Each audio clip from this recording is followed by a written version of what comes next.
विठ्ठल आवडे प्रेम भाव कामेश्वरी वज्रेश्वरी विमला कमलाया यत् ब्रह्मकन्या स्थित पुण्यतायां जगदम्बां प्रसन्नयो मोजसा सकान्ति पवित्रयो पापक्षालन हितार्थायां यत्कन्यका परमेश्वरी स्ततायां जगदम्बास्ति नमो नमः भक्तमनावे तयाशी न गुंते जो आशा पाशी अहंकार निरशिला देह भाव पालटला। प्रस्तुत प्राप्त प्रसंग निवडलेला अभंग विश्वमान्य विश्वभूषण विश्वाधिकार विश्वप्रिय चिन्मयी स्वरूप असणारी अधिकार संपन्न साधू श्रीमंत श्री जगद्गुरु तुकोबराय यांच्यावर देवाच्याही पलीकडचं अतूट प्रेम करणारे महान भगवत भक्त संत शिरोमणी निळोबराय यांचा प्राप्त प्रसंगी निवडलेला अभंग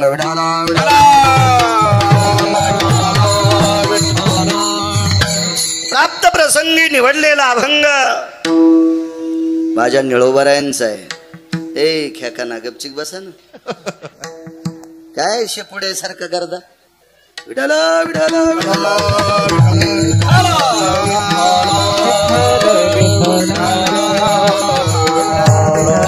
प्राप्त प्रसंगी निवडलेला अभंग देवाचे अत्यंत लाडके भक्त आध्यात्मिक क्षेत्रातील वारकरी संप्रदायातल्या आधारयू लोकांचं वाक्य निळोबराय शेवटचे संत मोठ्या लोकांचं वाक्य अशा परमपावन विटेवरच्या मालकाच्या अंतःकरणातल्या भक्तांचा अभंग आहे निळोबरायांचा। निळोबराय या अभंगाद्वारे नेमकं वारकरी कोणाला म्हणावं भक्त कोणाला म्हणावं भागवतकार कोणाला म्हणावं रामायणकार कोणाला म्हणावं कीर्तनकार कोणाला म्हणावं याचं मूर्तिमंत प्रकरण आजच्या जिवंत उदाहरण आजच्या अभंगाद्वारे पटवतात।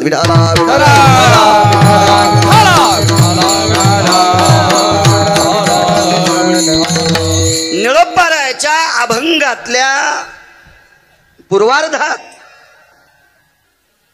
आपल्याला अभंगातून संप्रदायातून फेकून दिलं निळोबरायाने बसत नाहीत आपण नगुंते जो आशा पाशी आशा संपली ज्याच्याकडे आशा नाही भक्त म्हणावे तयाशी नगुंते जो आशा पाशी ज्याची आशा संपली तो भक्त आहे। गेले आशा पाशा निवारोनी निवारोनी गेले आशा पाशा निवारोनी गेले आशा पाशा गेले आशा पाशा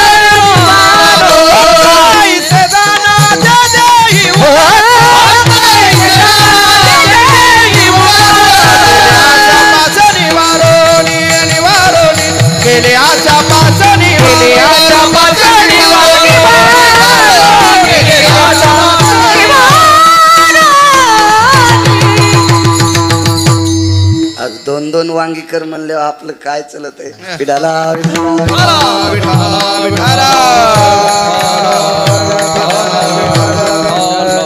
आशा निवारून गेली। स्वामी ती भक्ताची पहिली यादी। दुसरी यादी अहंकार निरशिला ज्याचा क्रोध गेला पाहिजे ज्याचा राग गेला पाहिजे ज्याचा दांभिकपणा गेला पाहिजे देहभाव पालटला देहावरची आसक्ती संपली पाहिजे। तिसरा भाव याच्यातही संपलो तर आपण आरशात बघून पटका बांधितो गिरगावकर माझा छान दिसेल का आहे का नाही इथं तर देहभाव पालटला। पुढची यादी आहे निंदा स्तुती नावडे स्तुती आवडत नाही निंदा आवडत नाही पूज्यता डोळा न देखावी स्वकीर्ती कानी न ऐकावे हे भक्ताचं लक्षण। महत्व हरवी चातुर्य लपवी विशेपण मिळवी आवडोनी.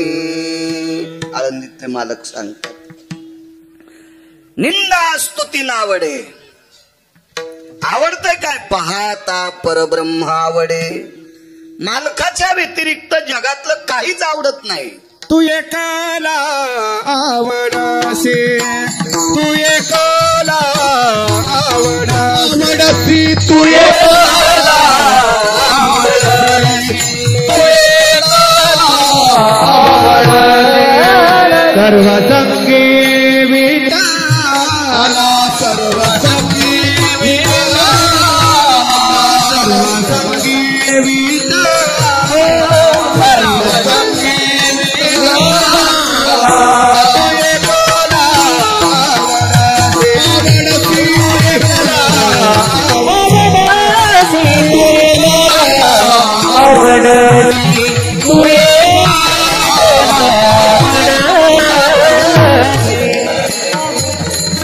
बाकीच्या सगळ्या गोष्टीचा विटालाय. तू एकला आवडसी पाहता परब्रह्म आवडे. आणि ही लक्षणं ज्याच्याकडे निळबाराय म्हणतात मी त्याला मानतो. निळाता या ध्याता. कोणाकोणाला? ज्याची आशा संपली एक, ज्याचा अहंकार गेला दोन, ज्याची देहावरची आसक्ती संपली तीन, ज्याला निंदास्तुती आवडत नाही चार, ज्याला फक्त देवच आवडतो पाच. या पाच लक्षणांना जो परिपूर्ण आहे निळोबाराय म्हणतात मी त्याला मानतो. इतरत्र कोणालाही चोमाळीत नाही. हा साधा सोपा सरळ अभंगाचा अर्थ. झालं कीर्तन. विठाला विठाला.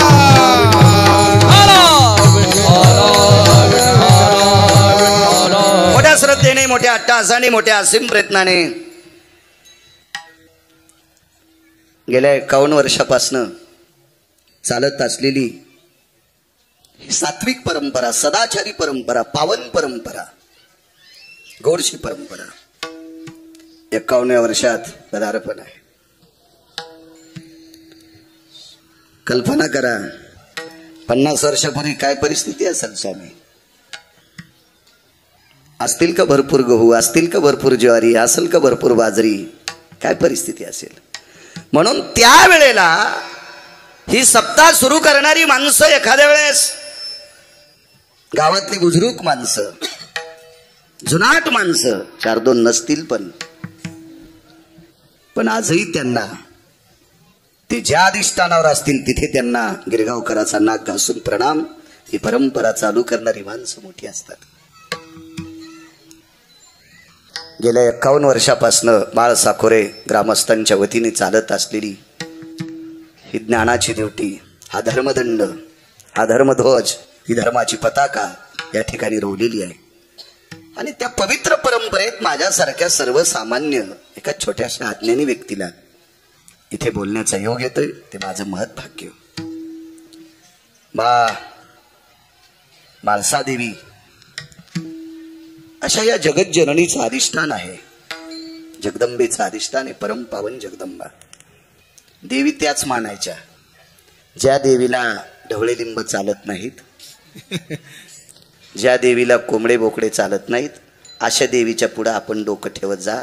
ज्या देवीला हे बाकीचा गर्दा चलतो का त्या पांचट देवीच्या पुढे तुमचे डोके वाके जाऊ नका. विठाला विठाला विठाला.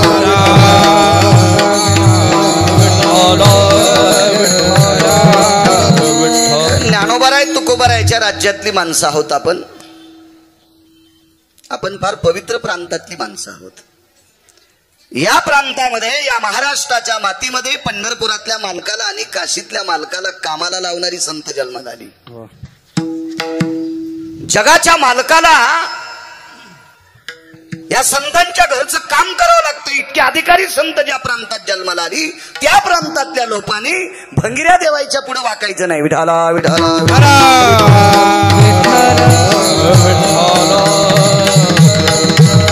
परमपावन बाळसादेवी जगदंबेच्या चरणी साष्टांग प्रणिपात.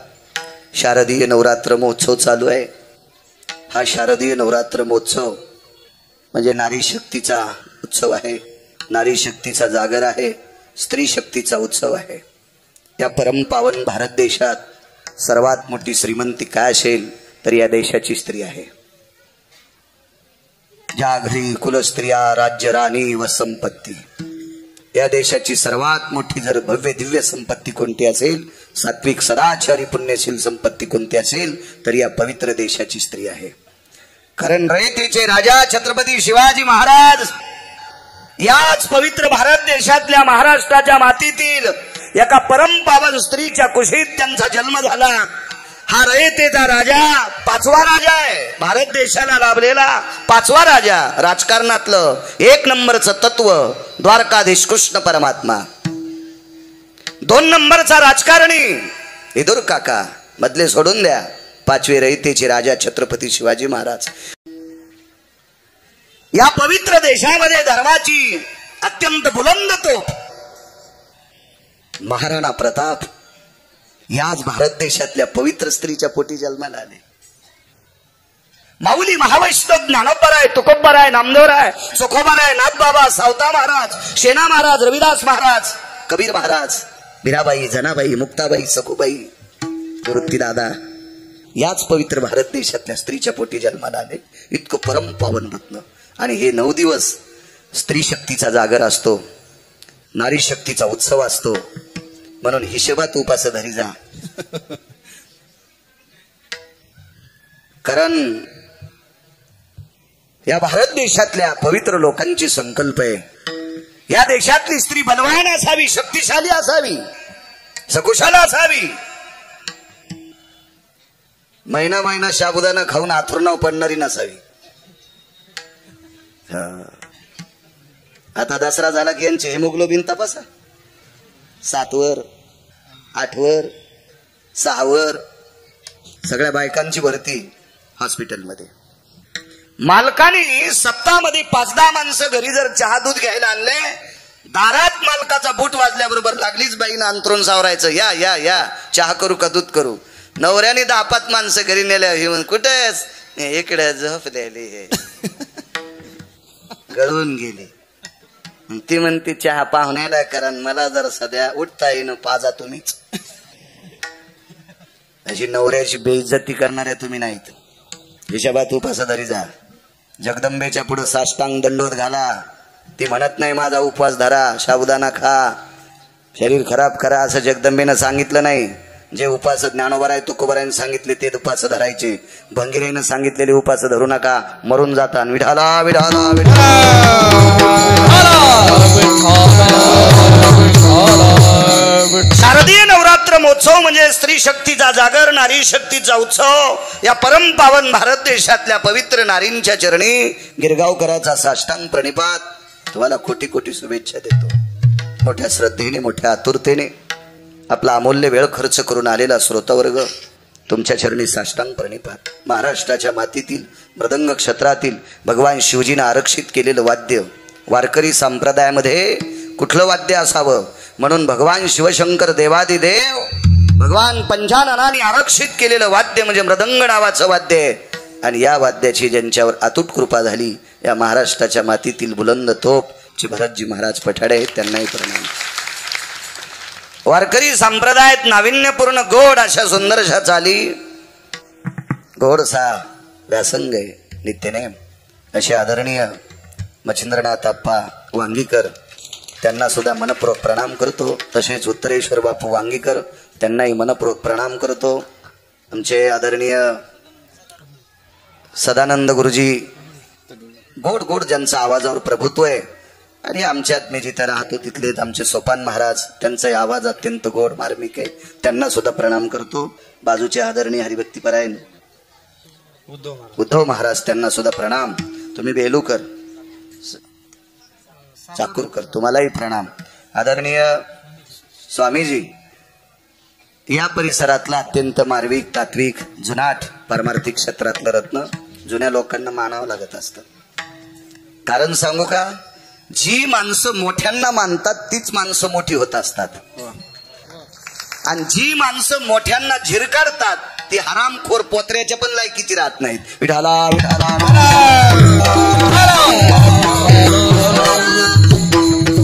कारण जुन्या लोकांनी परमार्थ इथपर्यंत आणला म्हणून गिरगावच्या बाळूला कीर्तनकार होता आलं. मागच्या लोकांची कृपा आहे, मागच्या लोकांची कृपा. स्वामी तुम्हाला सुद्धा धन्यवाद प्रणाम. पाठीमागे उभे असलेली माझ्या ज्ञानोबाराय तुकोबारायच्या नामाचा जयघोष करणारी ही सर्व वारकरी मंडळी विनेकरी, मस्तक माझा पायावरी या वारकरी संतांच्या या परिसरात जास्त येण्याचा योग आदरणीय वारकरी संप्रदायावर अतूट प्रेम करणारे बऱ्यापैकी महाराजांचं त्यांच्याकडे येऊ जाऊ असतं असे शिवाजी काका जगताप त्यांच्यामुळेच जास्त येण्याचा योग या भागात येतो. काका सोबत आलेत, काकांना सुद्धा प्रणाम. सनप काका तुम्हाला सुद्धा प्रणाम. हरिभक्तीपरायण आमचे चैतन्य महाराज नागरे त्यांना सुद्धा मनपूर्वक प्रणाम. उपस्थित बऱ्यापैकी श्रोतावर्ग आहे, तुम्हाला सर्वांना प्रणाम करतो. साऊंड सिस्टीम वाल्यांना धन्यवाद देतो. मी माझ्या अभंगावर येतो. विठाला विठा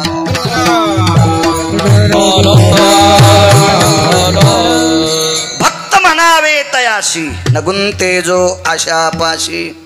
त्याची आशा निवाळून गेली तो भक्ताच्या यादीत आहे.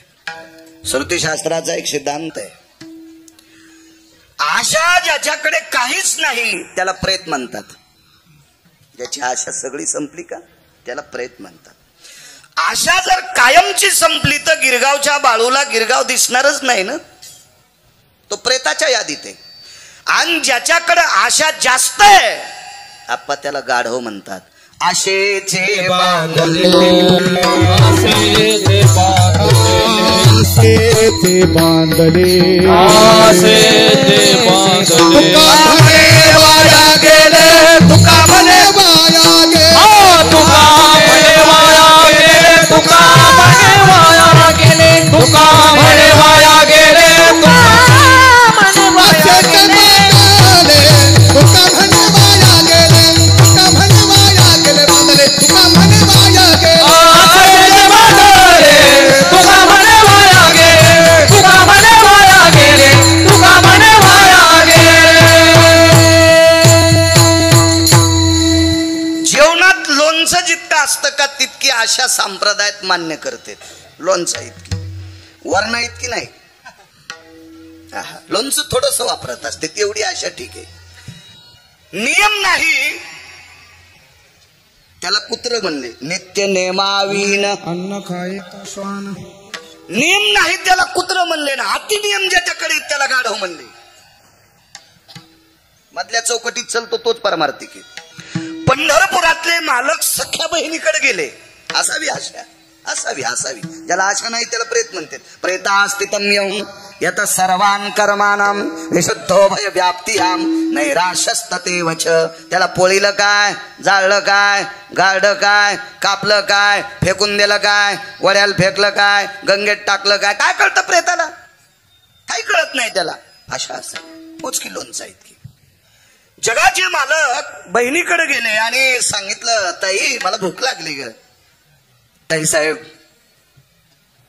विटेवरच्या मालकाला म्हणतात, दादा माझा नित्यनेम राहिलाय रे. माझं स्नान होईल, माझा पूजापाठ होईल, माझ्या शरीराची चर्या होईल आणि मग मी कुकर लावीन. तेव्हा कुकर नव्हतं म्हणा. आणि मग तुला जीव घालीन. मला सांगा, प्रत्यक्ष जगाचा बाप घरी आल्यावर पुन्हा कोणाची पूजा करते? बोट कापल्याचं निमित्त प्रसंग पहा भागवतातला लक्षात येईल तुमच्या. अतिनियम नाही. अतिनियम ज्याच्याकडे तो गाढव आहे. आणि नियमच नाही त्याला कुत्र म्हणते. मधल्या मार्गात चालायचं प्रापंचिक लोकांनी. तुम्ही आम्ही सांसारिक माणसं आहोत, आपण मधल्या टप्प्यात चालायचं. आशा नाही असं म्हणायचं नाही. असावी असावी. आशाच जर नसेल तर उद्या रजिस्टर कोणाच्या नावाच्या करून देतात? तुम्ही कोणाच्या घरी म्हणून जाता? मधल्या चौकटीत. मालकानं असं सांगितलं नाही की सगळीच आशा फेकून द्या, पण इतकी आशा नसावी. आपलं रान मोठं करायचं आणि बाजूच्याचं बारीक करायचं. इतकं रान दिलं, इतकं रान दिलं, डांबरावर ऊस लावला. हो, डांबरावर ऊस लावला, डांबरावर ऊस लावताना बरं झालं, पण मथार मेल्यावर मडच बाहेर काढता येणार. तिरडी काढायलाच रस्ता ठेवला नाही. बाप मेल्याच्या नंतर तिरडी काढायला रस्ता ठेवत नाही. इतकी जागा कोरी तू. याला कुठं आशा म्हणत असते का? हे गाढवाच्या पलीकडची व्याधी.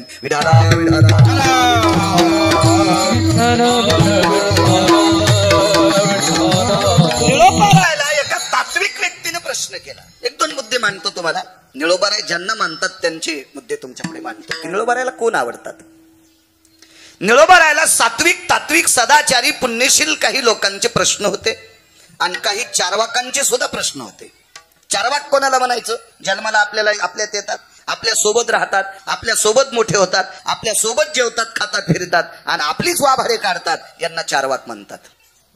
चारवाक म्हणजे दुसरी लोक कोणी नाहीत, आपल्यातलीच लोक, आपल्यातलीच लोक. चारवाक कोणाला म्हणायचं?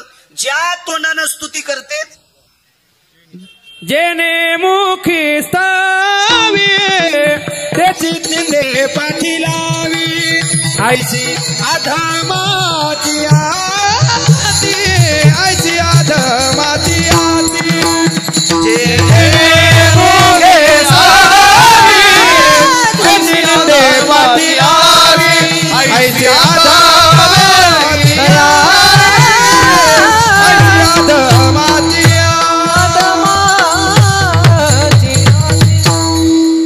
मुखी स्तवे. ज्या तोंडानं दुसऱ्याची स्तुती करतो त्याच तोंडानं दुसऱ्याचं इचकितो. गाथा पाठ असला तरी हरामखोरे. विठाला ज्ञानेश्वरी पाठ असली तरी नालायक आहे. इतराची चेष्टा, इतराची चेष्टा, इतराची चेष्टा, इतराची चेष्टा. हे तो खाने लागे विष्टा, हे तो खाने लागे विष्टा, हे तो खाने लागे विष्टा, हे तो खाने लागे विष्टा, हे तो खाने लागे विष्टा, हे तो खाने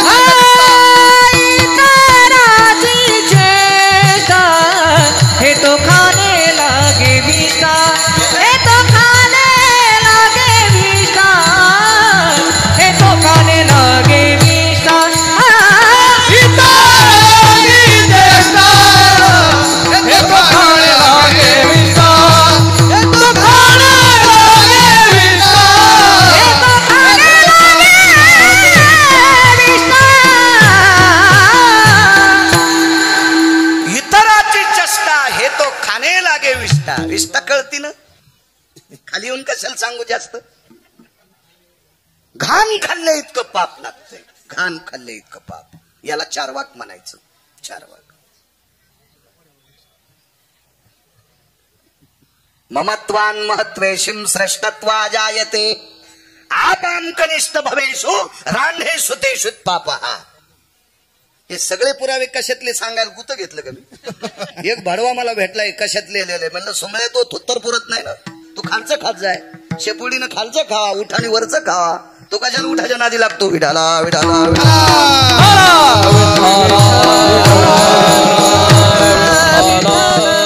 स्वतःला मोठं म्हणणं आणि दुसऱ्याला कनिष्ठ समजणं. व्याभिचार कृतो पापम पिता सैव जायते, रतेषु वात्सल्य भयो परासंगेषु यत् पापायाम. खाली येऊन सांगू का? तो त्याच्या पित्याचा नाही अशी श्रुती सांगते. विठाला विठाला.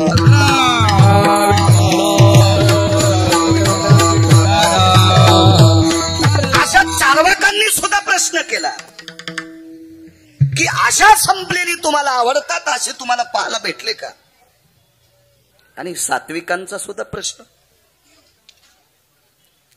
ते निळोबराय होते, ते काय गिरगावचा बाळू नव्हता बुटकं भर पाणी घेऊन दुसऱ्याला आंघोळ घालणारा. ते निळोबराय. कोणाला म्हणायचं निळोबराय? अहो देवाला परत करावं. येथे तुझं लागी बोलाविले कोणी, प्रार्थिल्या वाचून. सरपंचाला राम राम नाही घातलं तर ते मोठा मशिवानी फुगतू. इथल्याला नाही म्हणालो आम्ही. मी आमच्या तिकडे सांगायला, तिकडे गेल्यावर इकडे झटकायचे. दुसरे आणू तरी कुठून? ग्रामपंचायतच्या सदस्याला राम राम नाही घातला तर तो फुगतो. सोसायटीच्या मेंबरला राम राम नाही घातला तर तो फुगतो.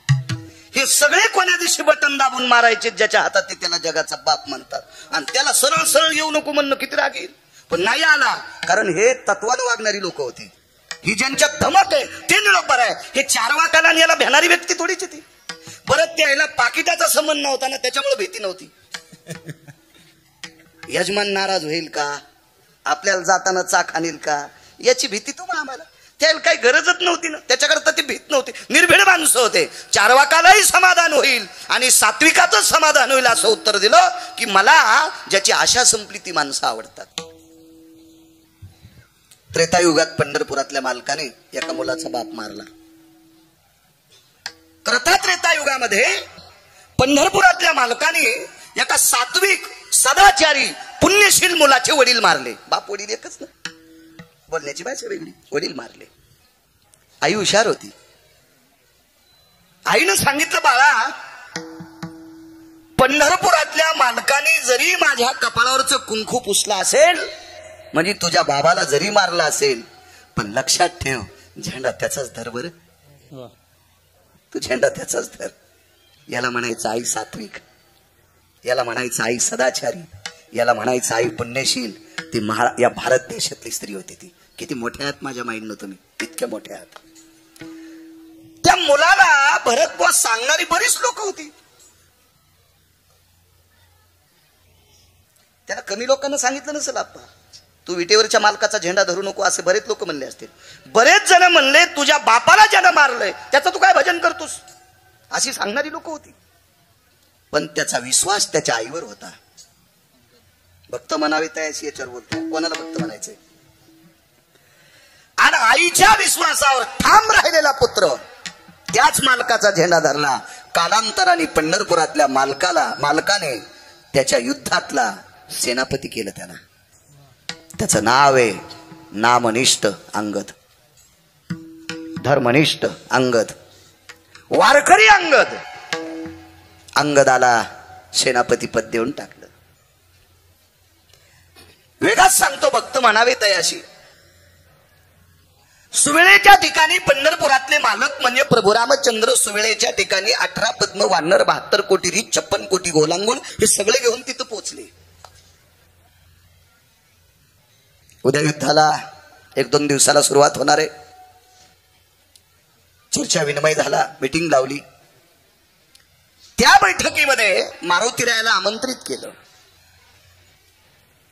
माझ्या पैठणच्या मालकांच्या हुकुक्तीनुसार निष्ठावंत वारकरी येऊनी जन्मला मरकट, वैष्णवा माझी अतिश्रेष्ठ, हनुमंत मनावया कनिष्ठ, ऐसा पापिष्ट कोण आहे. मालक सांगतात पैठणचे, तो वैष्णवा माझे अतिश्रेष्ठ अशा नामधारकाला त्या बैठकीत आमंत्रित केलं. आणि त्या नामधारकाला मारुतीरायांना विटेवरच्या मालकांनी प्रभू रामचंद्रांनी सांगितलं, हनुमंत जी प्रभू जी जी जी जी. अरे निकषांती असं तय झालंय की रावण काही सीतेला देत नाही. रगिले रावण, रगिले. रावणाच्या 14 गोष्टी तपासा, त्याच्यातली एक गोष्ट तपासा, रावणासारखा बुद्धिवादी व्यक्तीच नव्हता कोणी. मी नाही सांगत, एकीकडे रावणाची निंदा करणारा मीच आहे बरं, पण सांगतो ना यादी, तुम्हाला सांगतो यादी. इतका बुद्धिवादी रावण की रावण इतका चतुर होता, त्याने 127 विद्वान जवळ ठेवते. 127 विद्वान. त्याच्यापैकी 1 नंबरचा विद्वान होता, त्याचं नाव होतं तत्वकुंभ. या तत्वकुंभानी 14 विमान तयार केले. विद्वान किती असेल लक्षात घ्या. आई साहेब बसल्या त्यावेळेला विभीषणाची मुलगी टाळ्या वाजून नाचत होती. टाळ्या वाजून म्हणजे तिचं अंतःकरण आनंदानं तल्लीन झालं. तर सीतेने विचारलं, काकाची मिली बघतेस, तू चुलत्याशी मिळालेली आहेस, तुझा काका बाहुबळानं या विमानात बसून मला लंकेत घेऊन जातो आणि तू नाचती. ऐक म्हणले, सीते काळजी करू नकोस, राम जिवंत आहेत म्हणून नाचायले. तर सीतेनं सांगितलं, मला धरताना तू रडत होती, विमानात टाकलं हसतीस, असं तुला काय कळलं? कोणी निरोप केला राम जिवंत आहेत? ऐक म्हणे सीते, मैत्रीण होती ना, अरे तुला बोलत होती त्रिजटा सीतेला आव कधीच बोलली नाही. रामायणात बघू नका, वेगळ्या पुराणात घुसा, मग लक्षात येईल तुमच्या. त्रिजटेनं सांगितलं, सीते तुझ्या कपाळावरलं कुंकू जिवंत आहे, तुला कळालं कसं? मला कळत नाही म्हणे, विमान सांगते. या विमानाला विधवा स्त्रीचा पाय लागल्यावर विमान जळून जाते आणि तू बसल्याच्या नंतर विमान जळत नाही, याचा अर्थ तुझे मालक जिवंत आहे. काय विद्वान असेल आप्पा तो विमान करणारा? काय विद्वान असेल तो? त्याचं नाव आहे तत्वकुंभ.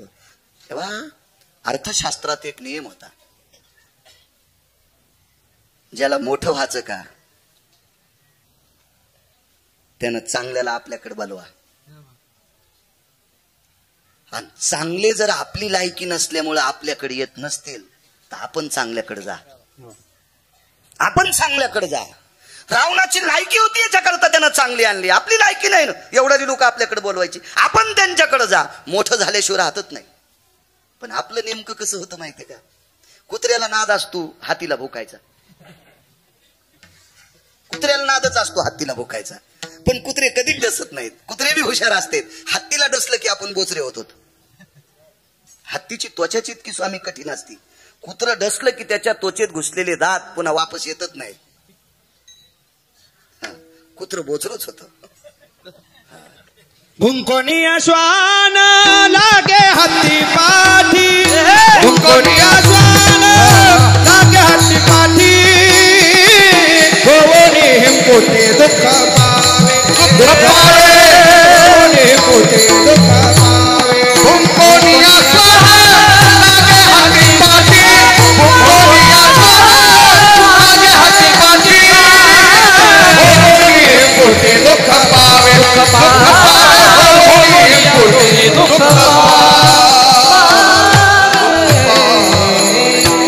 श्रीमंत पैसा आलाय, बुद्धिजीवी, मोठ्यांकडे जात नव्हता, मोठे विकत घेतले त्यानं, मोठे विकत घेतले. रावण इतका चतुर आहे. रावण भक्ती सूत्रात मर्मज्ञ होता. मी नाही म्हणायचं. काशीतले मालक रावणाला मानित होते, काशीतले मालक रावणाला मानित होते. तुमच्या विद्वत्तेला भरतबुवा लोक मानतेत म्हणून 3 जिल्हे ओलांडून इथं आलात ना. तुमच्या गायनाला आप्पा, बापू, सोपान, सदानंद गुरुजी, बाजूचे महाराज, तुमच्या विद्वत्तेला सन्मान आहे म्हणून इकडे आलात ना, म्हणून किंमत आहे ना.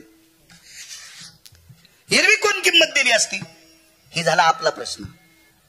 रावणाच्या विद्वत्तेचा आप्पा इतका सन्मान होता, इतका सन्मान, ज्या गावाची वास्तुशांती करायला रावण बलीला, त्याच्या विद्वत्तेवर काशीतले मालक इतके प्रसन्न झाले, ते गावात देऊन टाकलं.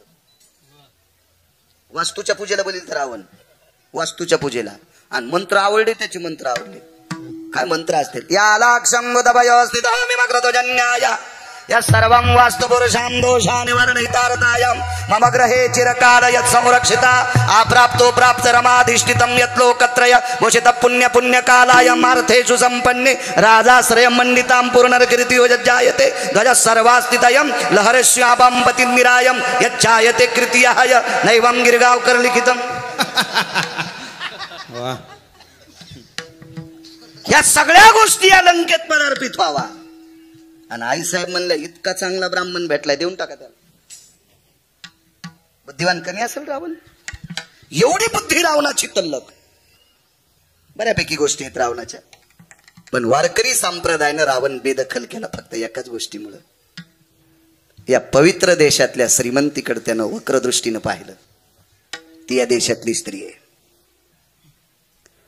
मालकांचा एक पुरावा आहे, आपली बायको सोडून जगातल्या प्रत्येक स्त्रीला जर विटेवरची मालकीन समजलं तर आपली संपत्ती जळती का.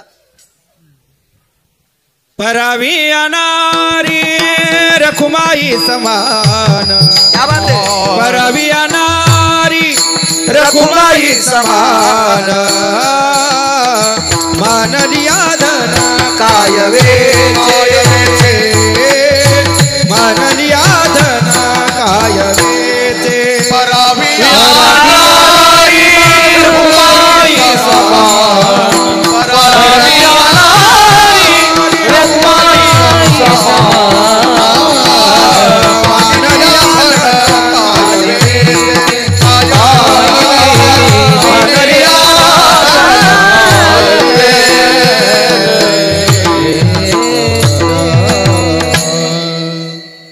पराविया नारी रखुमाये समान, मानिलिया धन काय वेचे.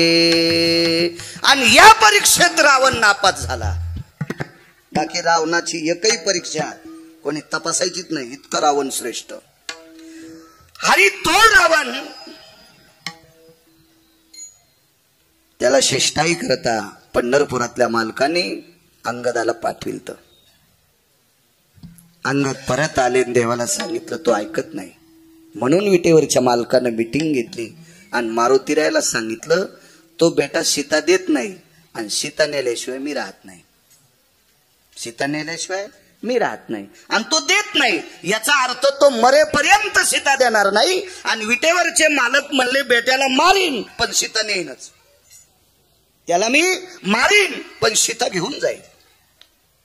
मग राजकारणात साम दाम दंड भेद या गोष्टी चलत असतात. यानं तिकडं उडून जाणं, त्यानं तिकडं उडून येणं, हे चलत राहत असतं. चलत पहिल्यापासून चलत आलंय. एक उंदीर दुसऱ्या उंदराच्या बिळात गेला बरं का. हा वर चढ उंदीर असल्यामुळं तो बिळ सोडून पळू लागला बरं का. पण पळत असणाऱ्या उंदरानं सांगितलं तो काळजी करू नको, आपला पहिला वाद होता, आता भांडण नाही, आपण दोघं मित्र झालो. आता दोघं मिळून आपण चांगले चांगले पोते टोकरू बरं का. चांगल्या चांगल्या गहू ज्वारीतले पोते फोडून आपण गहू ज्वारी खाऊ बरं का. काळजी करू नकोस, तू काय ताण घेऊ नको. असे इकडची तिकडे उंदर पळत असतात. पूर्वीपासून परंपरा आहे. विठेवरच्या मालकाने विचार केला आपल्याला रावण असा मरत नाही म्हणून त्याचा भाऊ फोडला. तो खोडचीचा लालची होता. तो खोडचीचा लालची. रावणाच्या भावाला गिरगावकरानं वाईट म्हणावा मीच नाही, महाराष्ट्रातल्या एकाही कीर्तनकारानं बिभीषणाला वाईट म्हणण्याची पात्रता नाही. का? कारण तो आमच्यापेक्षा कोटीपटीनं श्रेष्ठ आहे. पण अष्टादश संतांपैकी एका मालकानं त्याला मूर्ख पदवी दिली. मनसी बिभीषण अरे तो महामूर्ख जाना. पण आपण नाही म्हणायचं. का म्हणायचं नाही? महाराष्ट्रातल्या कोण्या महाराजाचं घर पेटिल्यावर त्यानं भजन केल्यावर जण गाथा उलटा पाठ करू द्या, ज्ञानेश्वरी उलटी पाठ करू द्या. उलटी नसते पाठ करीत पण करू द्या कशी बी. थांबू शकतं का आप्पा? आता मी भजन करतो, माझं घर जळताना थांबेल, त्याचं थांबलं.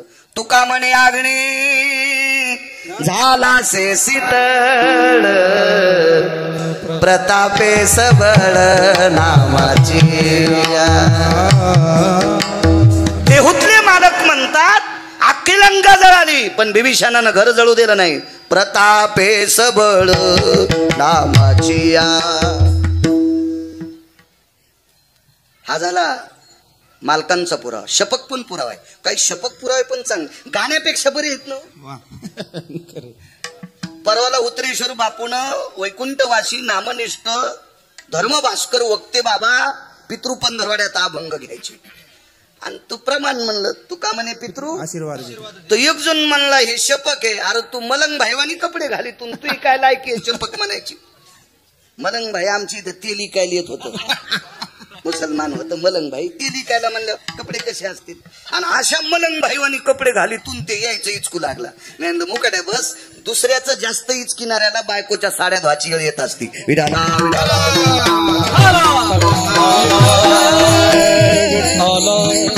या प्रत मधले नसल नागपूर प्रत मधले अभंग असतील. गाण्यापेक्षा चांगले आहेत ना, है का नाही. एक शपथ पुरावा है. आग लगे लंका में हलचल मचाई, विभीषण की कुटिया कैसे बचाए, कैसे बचाए. अख्खी लंका जळाली. इथं मालकाचा पुरावा पोषक. प्रतापे सबळ नामाची. देऊतले मालक सांगतात नामाच्या बळावर, भजनाच्या बळावर त्यानं घर जळू दिलं नाही. म्हणून आमच्यासारख्या कीर्तनकारांनी बिभीषणाची चेष्टा करायची नाही. ती मालकाची ताकद म्हणते. अष्टादश मालकांपैकी या बिभीषणाला फोडलं प्रभू रामचंद्रांनी. घेतलं पंढरपुरातल्या मालकाने जवळ. मिटिंग बसली. भक्त म्हणावे तयाशी हे सांगत होतं. मला उसाला पाणी देताना गवत उपटायचा नाद आहे म्हणून लांबत. नाही तर आता लोक तर 2-4 पुरावे आणले असते. ते नादच पडला. ते काय बरं खुरपायचं काम पडत नाही पुन्हा म्हणतो. हनुमंत जी इथपर्यंत आलतो आम्ही. मारुतीराय म्हटले जी जी प्रभू जी जी जी. अरे रावण सीतेला देत नाही. बर काय करावं लागेल मालक? युद्ध ठरलेलं आहे. ठीक आहे मालक, रावण मारावा लागणार आहे. जी मला नंतरची चिंता आहे रे हनुमंत. काय चिंता प्रभू? अरे रावण मारल्याच्या नंतर आपण लंका कोणाला द्यायची? कोणाला द्यायची लंका? कोणाला विचारलं माहितीये? एका संन्याशाला. 19 संन्याशापैकी 1 नंबरचा संन्याशी मारुतीराय. अहो कुठल्या खेळात बसवा, खेळी या माझी.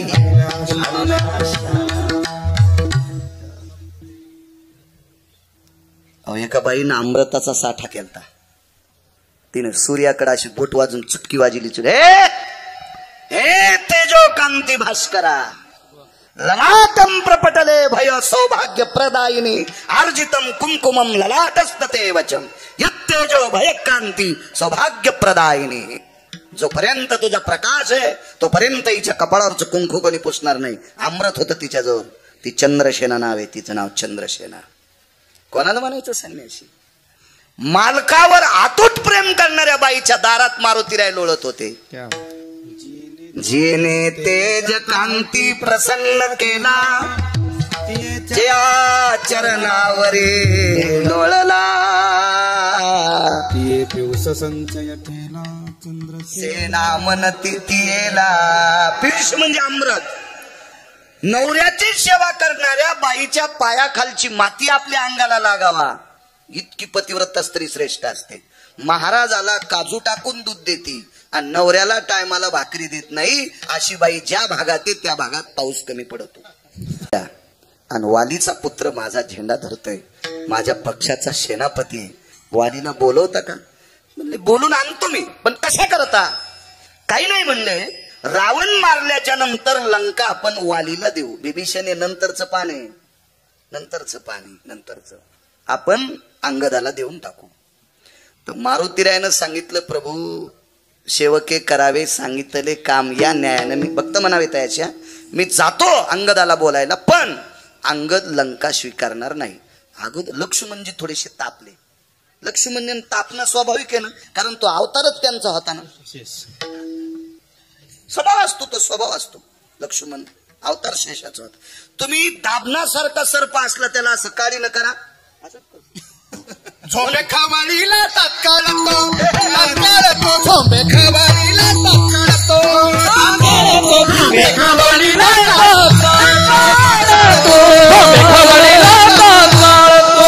शांती रूपे नमनावा फला झोंबे खवाळीला तात्काळ तो झोंबे खवाळीला तात्काळ सर्प शांती रूपे नमनावा फला झोंबे खवाळीला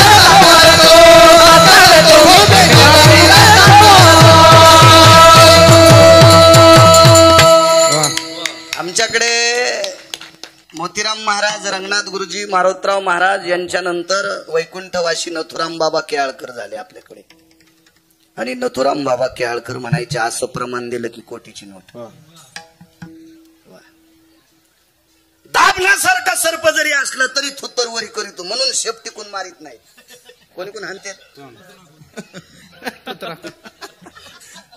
मराठवाड्यातली भाषा आहे. सापाला थुतराकून हाणतेत, इंचाला शेपटीकून हाणतेत आणि आप्पा बचर बचर करणाऱ्याचे दात पाडतेत. माणसं हुशारीत कोणाला कुठं मारावं लक्षात येते. शेषाचा अवतार लखनलालजी थोडं अंश येईल ना, रागावले. पण कोणावर रागावले माहितीये का? ज्याच्यामुळे यांची भावजई भेटायली त्या याच्यावर रागावली. प्रभू रामचंद्राने स्थाप स्थितेषु यत् प्रसन्नो वदनं भया रसना प्रिया सगर्भेषु यत् तापस्वीयति जायते. लखन आपलं जर काम साधवायचं असेल तर ह्या संन्यासावर तापू नको बरं का. हे कामाचं आहे. नामधारक संन्यासी आहे. मारुती प्रभू रामचंद्रानं लक्ष्मणजीला सांगितलं स्वभाव गरम. काय म्हणे हनुमंता, कस काय घेणार नाही ते तू म्हण त्याला घे म्हणून लंका. मारुतीराय म्हणले लहाने मालक म्हणजे लक्ष्मणजी तुमचा आग्रह असतो मी म्हणण्याचा प्रयत्न करतो पण माझे सुद्धा शब्द मातीत जातील याच्याकरता अपमान करून घेणं नको. मी काय अंगदाल म्हणत नाही. बोला इकडं बोलून आणतो म्हणले.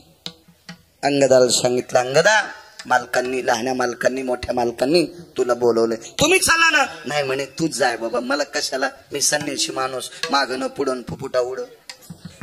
तू संसारिक जाय बापू तुला बोलवलंय जाय तू मध्ये. आणि मग अंगद आतमध्ये गेल्याबरोबर दोन्ही मालकांना प्रणाम केला. भक्त म्हणावे तयाशी. प्रभू रामचंद्राने जवळ घेतला अंगदाच्या पाठीवर थाप टाकली. काय नशिबान लोक असतील देव त्यांच्या पाठीवर थाप टाकीत होता. आणि असायला पशु होते वानर होते पाला खाणारे होते पण विटेवरचा मालक थाप टाकली पाठीवर थाप. अंगदा जी अंगदा एक बोलू. रावण थोडा मगरुरीला आलाय रे. तुझ्यासारख्या सात्विक माणसानं समजून सांगूनही तो काही ऐकत नाही. त्याला फार बोललो. तुम्हाला एक माहितीये का, कुत्र्याला किती चोंबळा.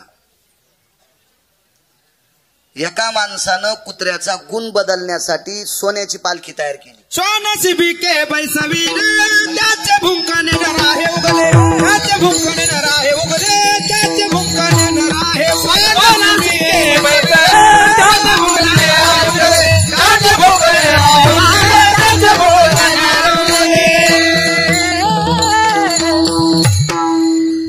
10-5 मिनिटं कीर्तन शिल्लक करू, आज काय ताण नाही.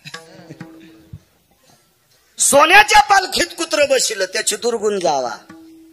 स्वान शिबिके त्याचे भुंकणे नराहे उगले. पण ते भुकतच ना, दुसऱ्याला पाहिल्या भुकतच. रावणाला 4 शिव्या दिल्या पुराणानं.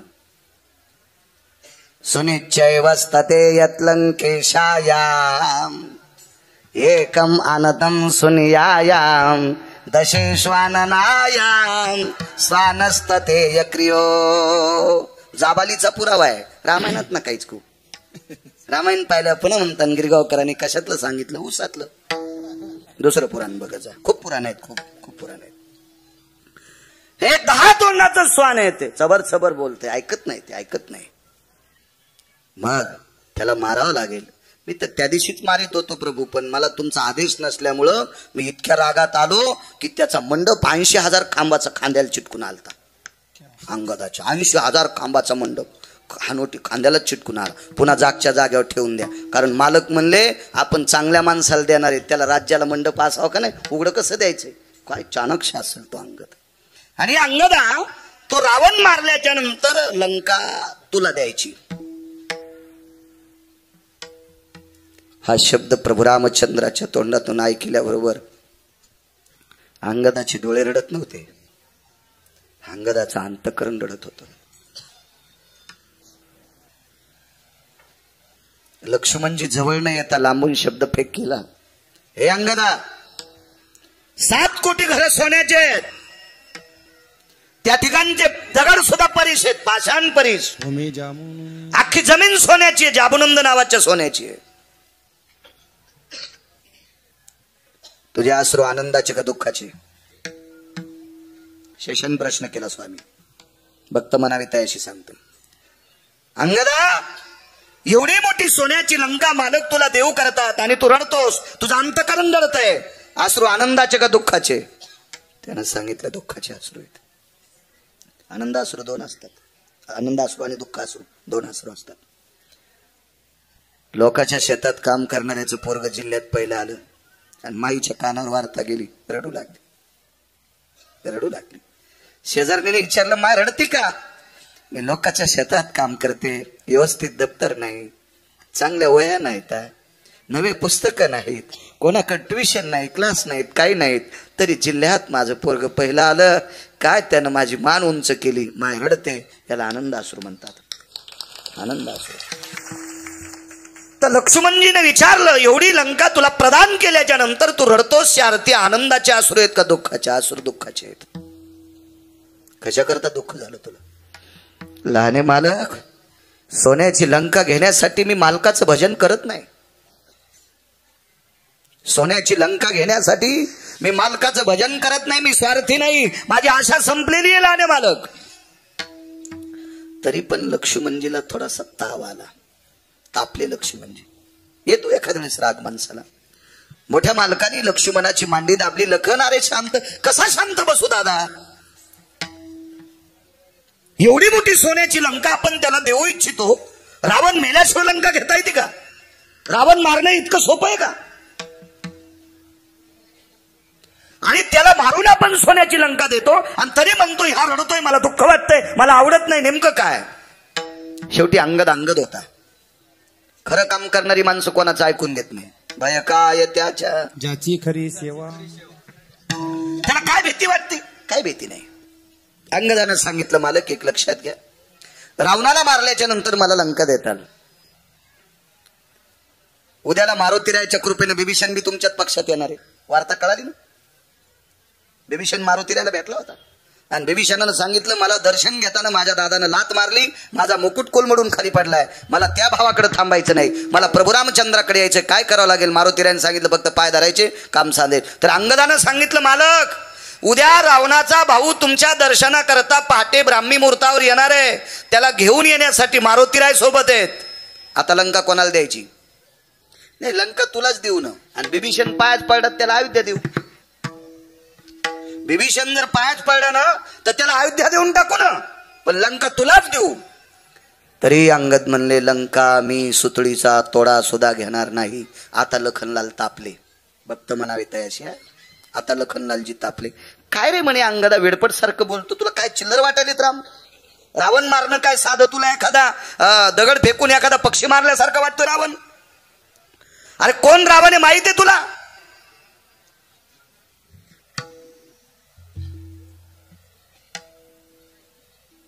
अंगदानं सांगितलं रावण मला बऱ्यापैकी माहिती आहे, लहाने मालक तुम्हालाच माहित नसावा.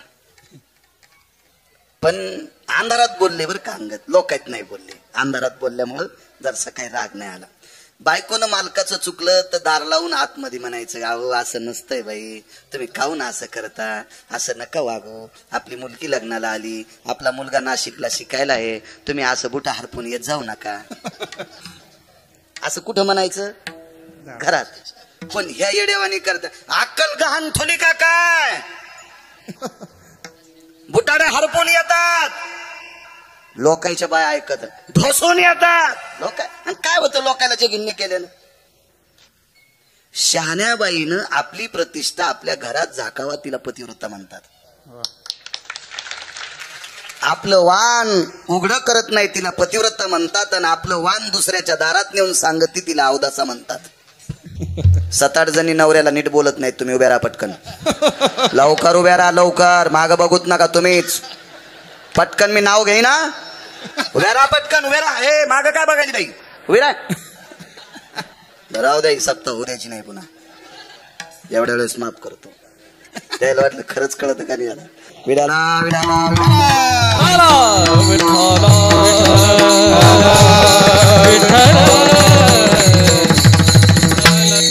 वा. अंगद म्हणले प्रभू रावण किती माहित आहे हे मला चांगलं माहित आहे, एखाद्या वेळेस तुम्हालाच माहित नसेल. लखनलालजी म्हणले मला म्हणतो का असं? पृथ्वी माझ्या डोक्यावर आहे. पृथ्वी कोणाच्या डोक्यावर होती? शेषाच्या. लक्ष्मण कोण होते? शेष होते. पृथ्वी माझ्या डोक्यावर आहे. इथं चिमटा घेतला बरं अंगदानं. मग पृथ्वी जर तुमच्या डोक्यावर आहे तर मग सीताई साहेब कुठे होत्या? लंका पृथ्वीच होती ना. मग पृथ्वी जर तुमच्या डोक्यावर आहे तर लंका अशोक वाटिका कुठे होती? पृथ्वीवर. मग पृथ्वी तुमच्या डोक्यावर असताना अशोक वाटिका पृथ्वीवर असून तुमची भाऊजाई कुठे आहे तुम्हाला पत्ता नव्हता, आणि तरी तुम्ही आमच्या नाकात काड्या घालता. कोण म्हणाले? शेषाला वानर बोलायले. वानर वानर वानर बोलायले. वानर वानर. प्रभू रामचंद्रान मांडी दाबली. शांत बस ना, तुला किती वेळचं म्हणतो. काय शांत बसू म्हणे? जाऊ द्या बरं. सीताई साहेब कुठं होत्या नाही कळाल्या, पण लंका देणं इतकं सोपं आहे का? ऐकायला नाही मालक, ऐका ऐका. लंका तर घेतच नाही, पण तुम्ही लंका देणं चिल्लर गोष्ट आहे. चिल्लर. लंका घेणं माझ्यासाठी चिल्लर आहे, चिल्लर. आता लक्ष्मणजीला राग आला आणि म्हणले कशी काय रे लंका चिल्लर? ऐका म्हणे, लंकेचा राजा रावण, या रावणानं एके दिवशी माझ्या बाबाला एक शब्द चुकीचा वापरला होता. तो मात्र रामायणात आहे. तो बघा ना घरी गेल्या खपक्या मोबाईल तुम्हाला भेतडासारखे, मला तरी तसा नाही. इचकान ते जरसा मोबाईल, त्याच्यावर कळल रावण काय म्हणला होता अंगदाला. तर वालीला एक शब्द चुकीचा वालीचे अंतःकरण तुटेल असा रावणानं शब्द वापरला, म्हणून वालीला राग आला आणि रावणाची भुरकुटी धरली डाव्या हातानं, आणि डाव्या हातानं उजव्या हातात रावण बगलात दाबला. 4 समुद्राच्या आंघोळी होस तर रावण खाली पडलाच नाही. मोठ्या बैलाच्या काशीत एखादा गोचिडा असतो का, तसा गोचडा सारखा रावण वालीला वाटत होता. मग रावणापेक्षा वाली श्रेष्ठ का वालीपेक्षा रावण श्रेष्ठ? रावणापेक्षा 28 पटीनं वालीची ताकद मोठी होती. मी सांगत नाही, वैकुंठवासी माधव महाराज मगर म्हणायचे 28 पटीनं ताकद वालीची मोठी. बगलात घेतलं. अंगद हा प्रभू रामचंद्राकडे बघत नाही बरं बुवा.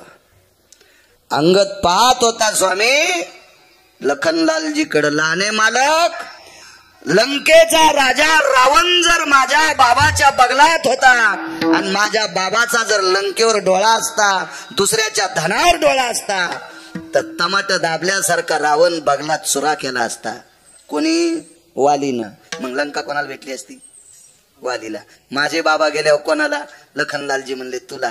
मग ऐका, मी अशा बापाचा मुलगा आहे की जे दुसऱ्याच्या धनावर त्याचा डोळा नाही.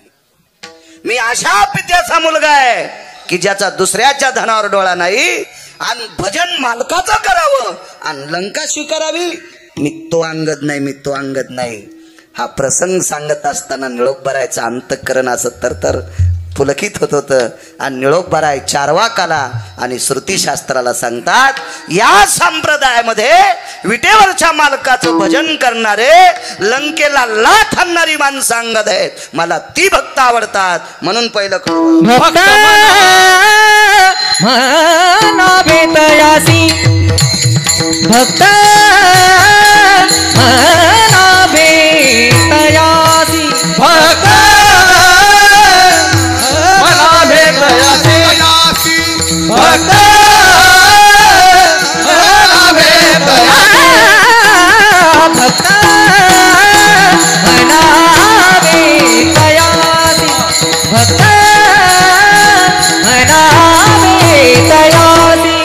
भक्त मना भेटयासी भक्त भक्त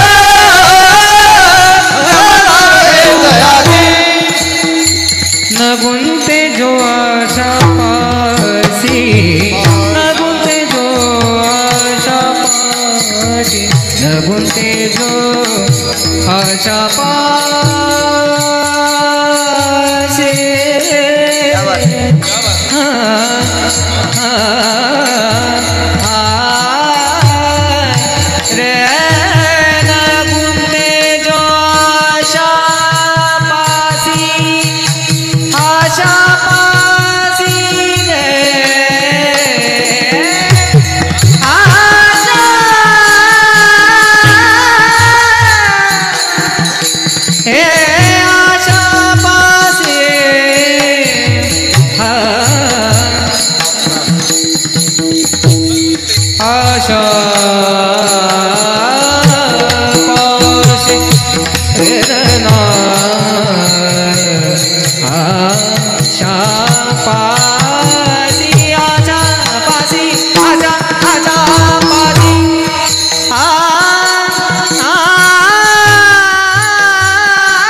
बुलंद तोफेत महाराष्ट्राला लाभलेले गान कोकिळा. वा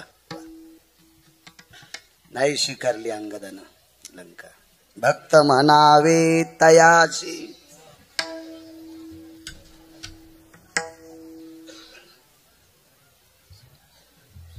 द्वादश सोडायला पंढरपुरातली मालकीने कवार करायची तो होती.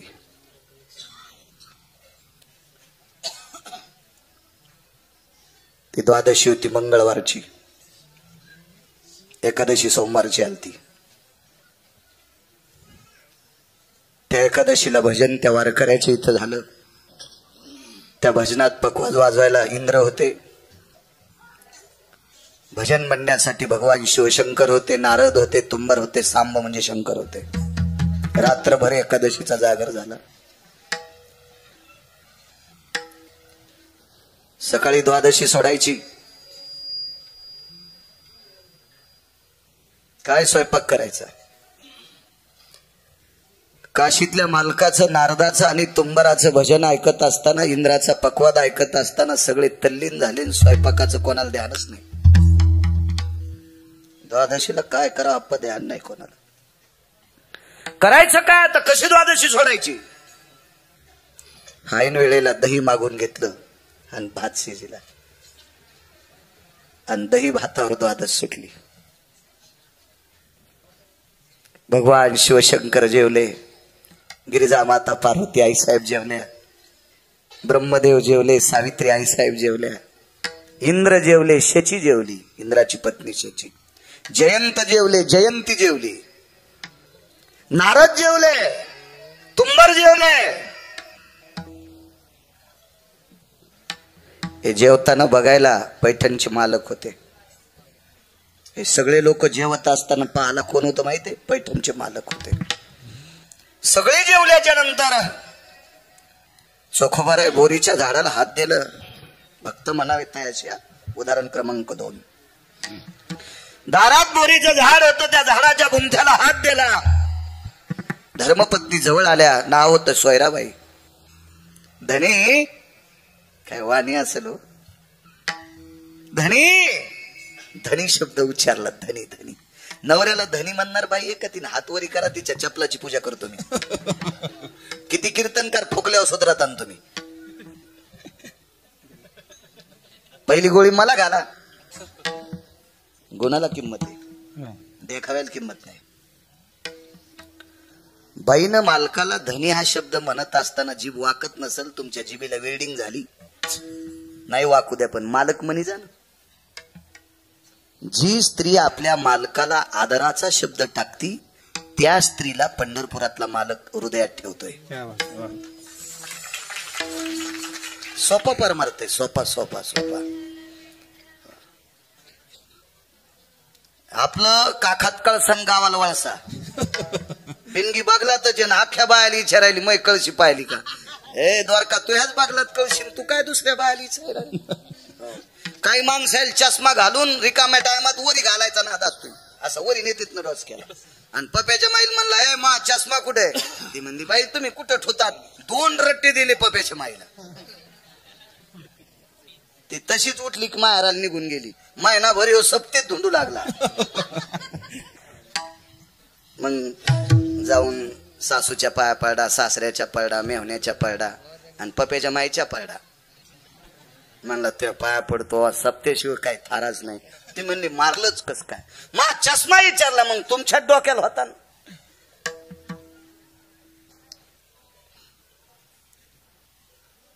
आपलं आपल्या जवळ असते, आपल्याला कळत नाही. हे तुझं पाशी.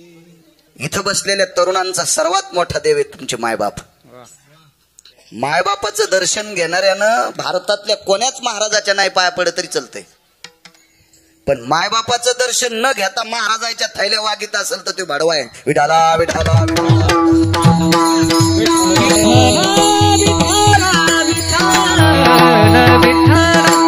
चोंभाळे चोंभाळीत असते. आपलं काम साधण्यासाठी चोंभाळे जवळ धरीत असते. पण त्या महाराजाला पण नरकाला जावं लागेल. आपा जो मायबापाची सेवा न करता महाराज जर त्याची सेवा करून घेत असेल तर महाराजांना सांगायचं, तू सगळ्यात मोठे देव तुझे आई वडील आहेत. सकल तीर्थाचे जे का जाण माता पितरे. आई वडिलांची सेवा कर, मग तू आमची थैल्या उचल. सगळ्यात मोठा देव तुमच्या ते. असो धनी हा शब्द वापरला. साधी बाई हो, साधी बाई धनी शब्द वापरला. काय सोयरा, मालक आणि मालकीन जेवायच्या राहिल्यात. चोखोबरायनी बोरीच्या झाडाला हात ठेवला. जवळ सोयराबाई गेल्या आणि छपराच्या पलीकून जगाचा बाप उभा आहे, पलीकून जगाची मालकीन गेली. काय काम? काही नाही म्हणे, आजच्या द्वादशीला आपल्या पंक्तीला चोखाला बसवायचंय. काय निर्णय गोड. चोखा जी मालक जी जी या इकडं बसा. इथं चोखोबर आहे म्हणतात मालक. द्वादशी तुम्ही सोडा, तुमच्या पात्रातला उरलेला दही भात आम्ही प्रसाद म्हणून घेऊ. खांदा दाबला विटेवरच्या मालकाने. बस चोखा, बस बस बस. माझ्या मंगळवेढ्याच्या मालकाला चोखोबरायला खाली बसवलं आणि विटेवरचे मालक बाजूला बसले.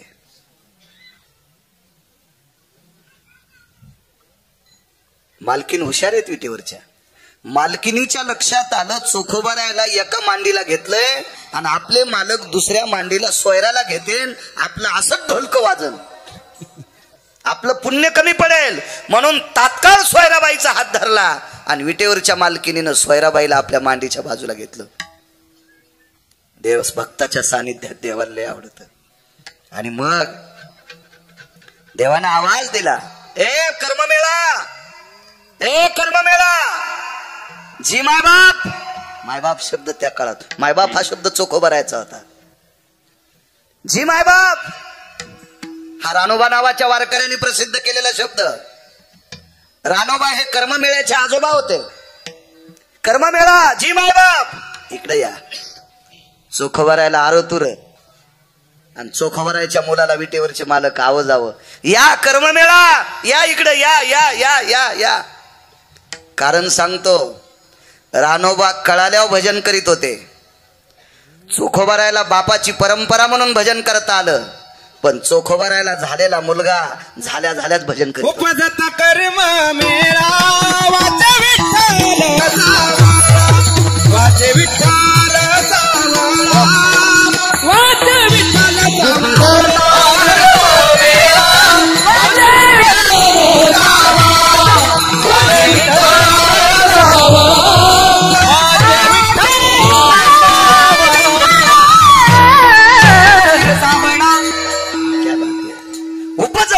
कर्ममेळा वाचे विठ्ठल सावळा. जन्माला आल्याबरोबर विटेवरच्या मालकाचं नाव जेवर. कुठं बसलं जेवताना माहितीये? कर्ममेळा मांडीवरी. मालकांचा पुरावा आहे आप्पा.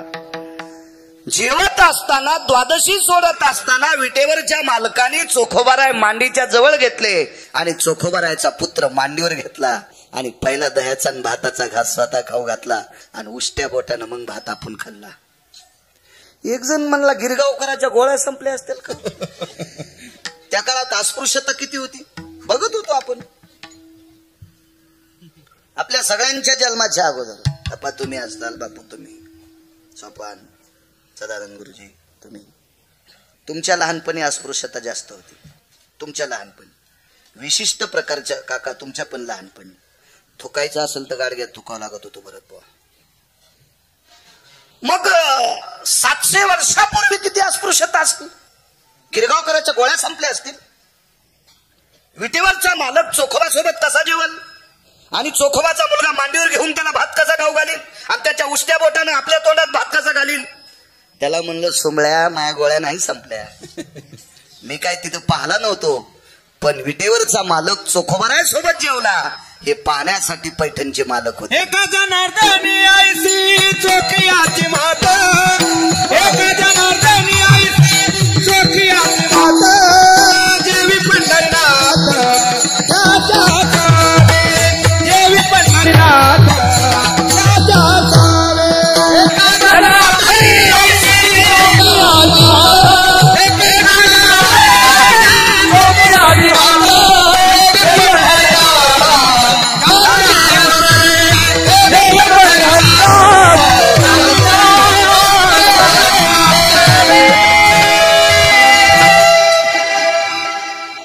गिरगावकर म्हणे नाही, एका जनार्दनी आयसे चोखियाचे मात, जेवे पंढरीनाथ त्याचे घरी किंवा त्याचे सवे.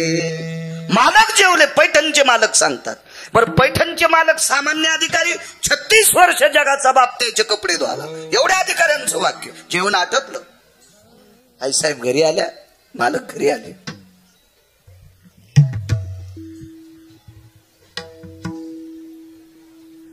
चोखोबरायच्या गळ्याला मिठी मारली, रडू लागले. एकादश नयन पाझरती. ज्या वेळेला पंढरपुरातले मालक आणि चोखोबारा मिठी मारतात आणि विटेवरचा मालक चोखोबाराच्या खांद्यावर डोकं टाकून ज्या वेळेला धाय मोकळून रडतो, हा प्रसंग पाहिल्याच्या नंतर काशीतले मालक एकादश म्हणजे 11 डोळ्यानं रडत होते. 11 डोळ्याने एकादश नयन पाझरती. हेतू चोखा. भगवान आले रावळात. आईसाहेबांनी विचारलं, मालक का रडता, का रडता, कशा करता रडता तुम्ही? विटेवरच्या बालकाला सांगितलं, सोयरा पहाटेच्या प्रहरी भजन चालू असताना एकदा चोखोबारा उठून गेलते. तुला माहिती कशाला गेलते, कशा करता गेलते? एका श्रीमंताची गाय मृत्यू पावली होती आणि ती मेलेली गाय उजडायच्या आत त्याच्या दारातून लांब वळून नेऊन टाकायची होती.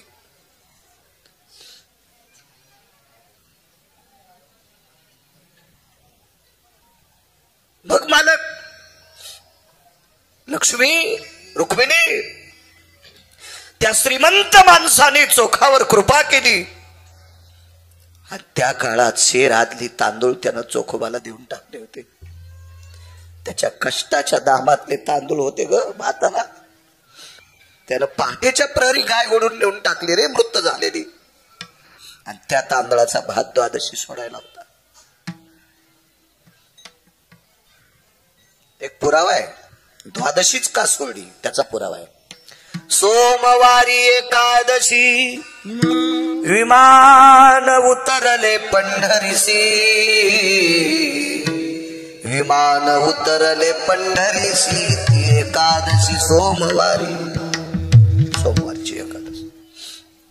सोयरा ही परिस्थिती आहे चोखोबाची. मालक ध्यान काय त्याला घेत नाही, ते घेत नाहीत. ह्या लोकांच्या तळपायाला चिटकलेल्या मातीची पण बरोबरी करू शकत नाहीत आपण. काही लोक त्यागाच्या गप्पा हाणतात, पैसे ठरीत नाहीत आणि कमी दिल्यावर दुसऱ्या बार तारीख घेत नाहीत. अशा नाटकाचा लय उता आलाय. वळवळ वळवळ सळसळ करते.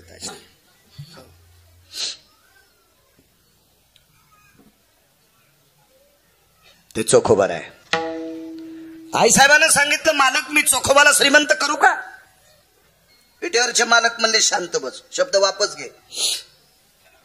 मला नाही करता आलं, तू कोण करणार? ऐका म्हणे मालक, मी करते श्रीमंत, भक्त म्हणावी तयाचे. एवढाच पुरावा ऐकायचा, आपला वेळही संपतोय. आईसाहेबांनी देवाचं न ऐकता गरुडाला सोबत घेतलं. गरुडाला आवडत नव्हतं बरं रुक्मिणी सोबत आईसाहेबासोबत जायचं, कारण गरुडाला माहित होतं मालक जे सांगतात ते खरं. देव चतुर किंवा चतुरातो शिरोमणी, गुण लावण्याची खाणी, मुकुट सकळामणी, धन्य तुझी विठोबा. जाणून अंतर्वर्त तसे त्याला कळतंय ना, हा घेत नाही. विवेक आहे, विवेकाचं टोक आहे.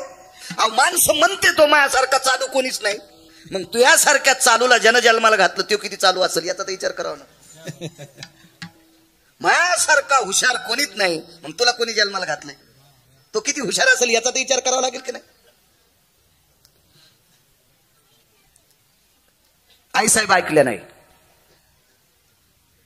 9 वेळेस लक्ष्मी आईसाहेब विरोधात गेल्या देवाच्या. 9 वेळेस. भारतात अशा 27 स्त्रिया आहेत, एकदा बी नवऱ्याच्या विरोधात नाही. त्याच्यापैकी एक रावणाची बायको,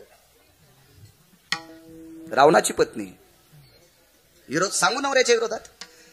त्या बाईचा पोटचा मुलगा मृत्यू पावला, त्याचे तुकडे झाले 3, भुजा पडली दारात, डोकं पडलं प्रभू रामचंद्राच्या पक्षात, हे शरीर पडलं युद्धभूमीत. आणि डोका आणण्यासाठी मंदोदरीनं नवऱ्याला विचारलं, मालक मी जाऊ का डोका आणायला प्रभू रामचंद्राच्या पक्षात? जाऊ नकोस. नाही गेली.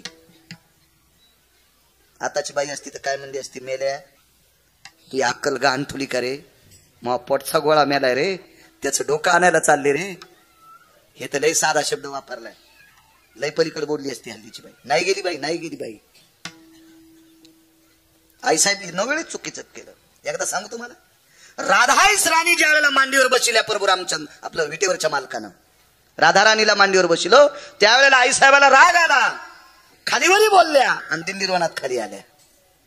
9 पैकी 2 प्रकार सांगितले, बाकीचे घरी गेल्यावर पहा. गुत्त थोडं घेतलंय, बघा जा. त्याचं कारण सांगू का ठेवायचंय? ज्या वेळेला तुम्ही विद्वान होताल का त्यावेळेला आमचे लोक ग्रंथ वाचून कीर्तन करतील. आणि तुम्ही कोणी सांगितल्यावर टाळ्या वाजितान का, मग आमचे लोक असच यालाची बेलाला शिमग्याच्या तेलाला भेल वाया गेले ग बाय तिकडच घसरून गेले बोलती नाही व्हायचीच का तू. तुम्ही जितके हुशार होता तितकं कीर्तन करताना आमचा कष्टा घामानं वाला व्हावा इतके तुम्ही हुशार पाहिजे, इतके हुशार. पाहुणी ग्रंथ करावे कीर्तन. गेले आई साहेब, सीताई साहेब 3दा मालकाच्या विरोधात. एक जण म्हणला, महाराज काय सांगायचं तुम्हाला, रेषा मालकानं सांगितलं होतं वलांडायची नाही, म्हणलं तू कोणाचं रामायण ऐकलं सुमळ्या, रेषा वलांडू नका असं प्रभू रामचंद्र म्हणले नव्हते, ते लखनलालजी म्हणले होते. हे इथलं तिथं चिटकू नकोस रे. हो असं रामायण सांगितल्यावर मरतील श्रोते रे. हे लक्ष्मणाचा विरोध, रामचंद्राचा नाही. 4 वेळेस प्रभू राम, 3 वेळेस प्रभू रामचंद्राच्या विरोधात. लक्ष्मी आई साहेब 9 वेळेस चूक केलं. बघा पुढे गरुडाला सोबत घेतलं आणि गरुडाला सांगितलं, गरुडा हिरिया मानिका पाचू षडवैरुण्य. हिरे माणिक पाचू, माणिक नावाचा माणूस नाही बरं,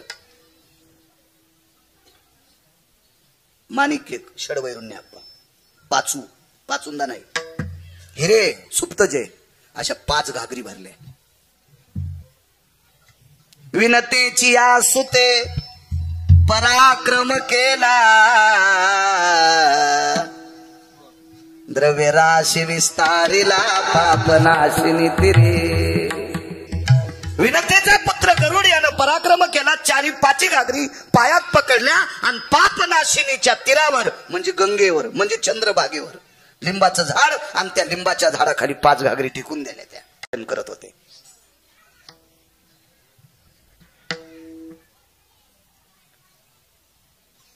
चोखोबारा अंत्यविधी करून आले. सोयराबाई सोबत होते अंत्यविधीला. फक्त कोणाच्या अंत्यविधीला गेलते ते तुम्ही घरी गेल्यावर पहा. अंत्यविधी आटपला, दोघांचे स्नान झाले चंद्रभागेच्या तीरात. आणि चंद्रभागेमध्ये स्नान आटपल्याच्या नंतर चोखोबारा म्हणतात, सोयरा तू आता कालवण भाकरी घेऊन ये. पूर्वीच्या काळात भाजीला कालवण म्हणत होते. तू कालवण भाकरी घेऊन ये, मी तोपर्यंत भजन करायला जातो. तो सोयराबाईनं चंद्रभागेच्या पात्रातून सांगितलं, आज लिंबाखाली घाण आहे, आज लिंबाखाली घाण आहे, तुम्ही तिथं बसू शकणार नाहीत. हे ज्याच्या पत्नीला कळतंय त्या बाईचे मालक किती अधिकारी असतील कल्पना करा. जाऊ नका मालक, त्या लिंबाखाली घाण आहे, घाण. चंद्रभागेचं तीर ओलांडलं, पात्राच्या वरी आले, पाहतात तर षडवैरुण्याच्या 5 घागरी बसले पडलेल्या आहेत, टेकलेल्या आहेत तिथं. गरुड आकाश मार्गाने पाहत होता. आईसाहेब महालात येतात.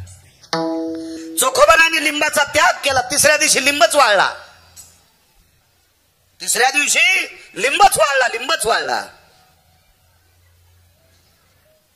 भगवान म्हणतात, लक्ष्मी चोखोबाराला श्रीमंत केलंस. हो, ते जिथं भजन करते तिथं मी 5 घागरी नेऊन ठेवल्या. त्याच्यातली 1 घागरी इकली की 9-10 जिल्हे घेता येते तिकत. तुला माहिती आहे चोखोबाराने घागरी घेतल्या का म्हणून? नाही, गरुड निरोप घेऊन येईल. बोलव ना गरुडाला. 3रा दिवस आहे. गरुडा आवाज दिल्याबरोबर गरुड वापस आले. बिना पाण्याचं ना 3 दिवस आकाश येतच. मालकीने सांगितलं, बघ नाही तर गिरगावचा बाळू घागर नेईन. नाही, आमच्यावर घेतल्या लय खसखस पिकली. तुम्ही लय तुकाराम महाराजात चुलते आहेत का? तुम्हाला गाव झाल्यावर तुम्ही नसती घेतली का? हो ना, आपल्यावर घेतलं की अशी खसखस पिकत यायची उगी. म्हणून गरुड आकाशात आहे. द्रव्य सत्पात्री दिलं पाहिजे, सर्वाभूती द्यावे आणि द्रव्य पात्र पैसे कोणाला द्यायचे नाही. एक जणानं कपडे वारकऱ्याचे होते, वारकरी नाही, कपडे महाराजाचे होते. पण महाराज कोणते बी असू शकते, पण वारकरी कोणी नसू शकते, हे लक्षात ठेवा. महाराज कोणते असू शकते, महाराज कोण्या बी देवाचे असू शकते, पण वारकरी कोणाचे बी नसते, इतकं लक्षात ठेवा. मग महाराजाचे कपडे घातल्यामुळे एक जणानं 100 दिले आणि त्यानं 69 रुपयाची पेली आणि घरी जाऊन पप्याची माय मारली. पाप कोणाला? 100 रुपये देणाऱ्याला. म्हणून द्रव्य पात्र द्रव्याने कन्या येथे कुलकर्म शोधन्या येथे कुलकर्म शोधन्या येथे कुलकर्म शोधन्या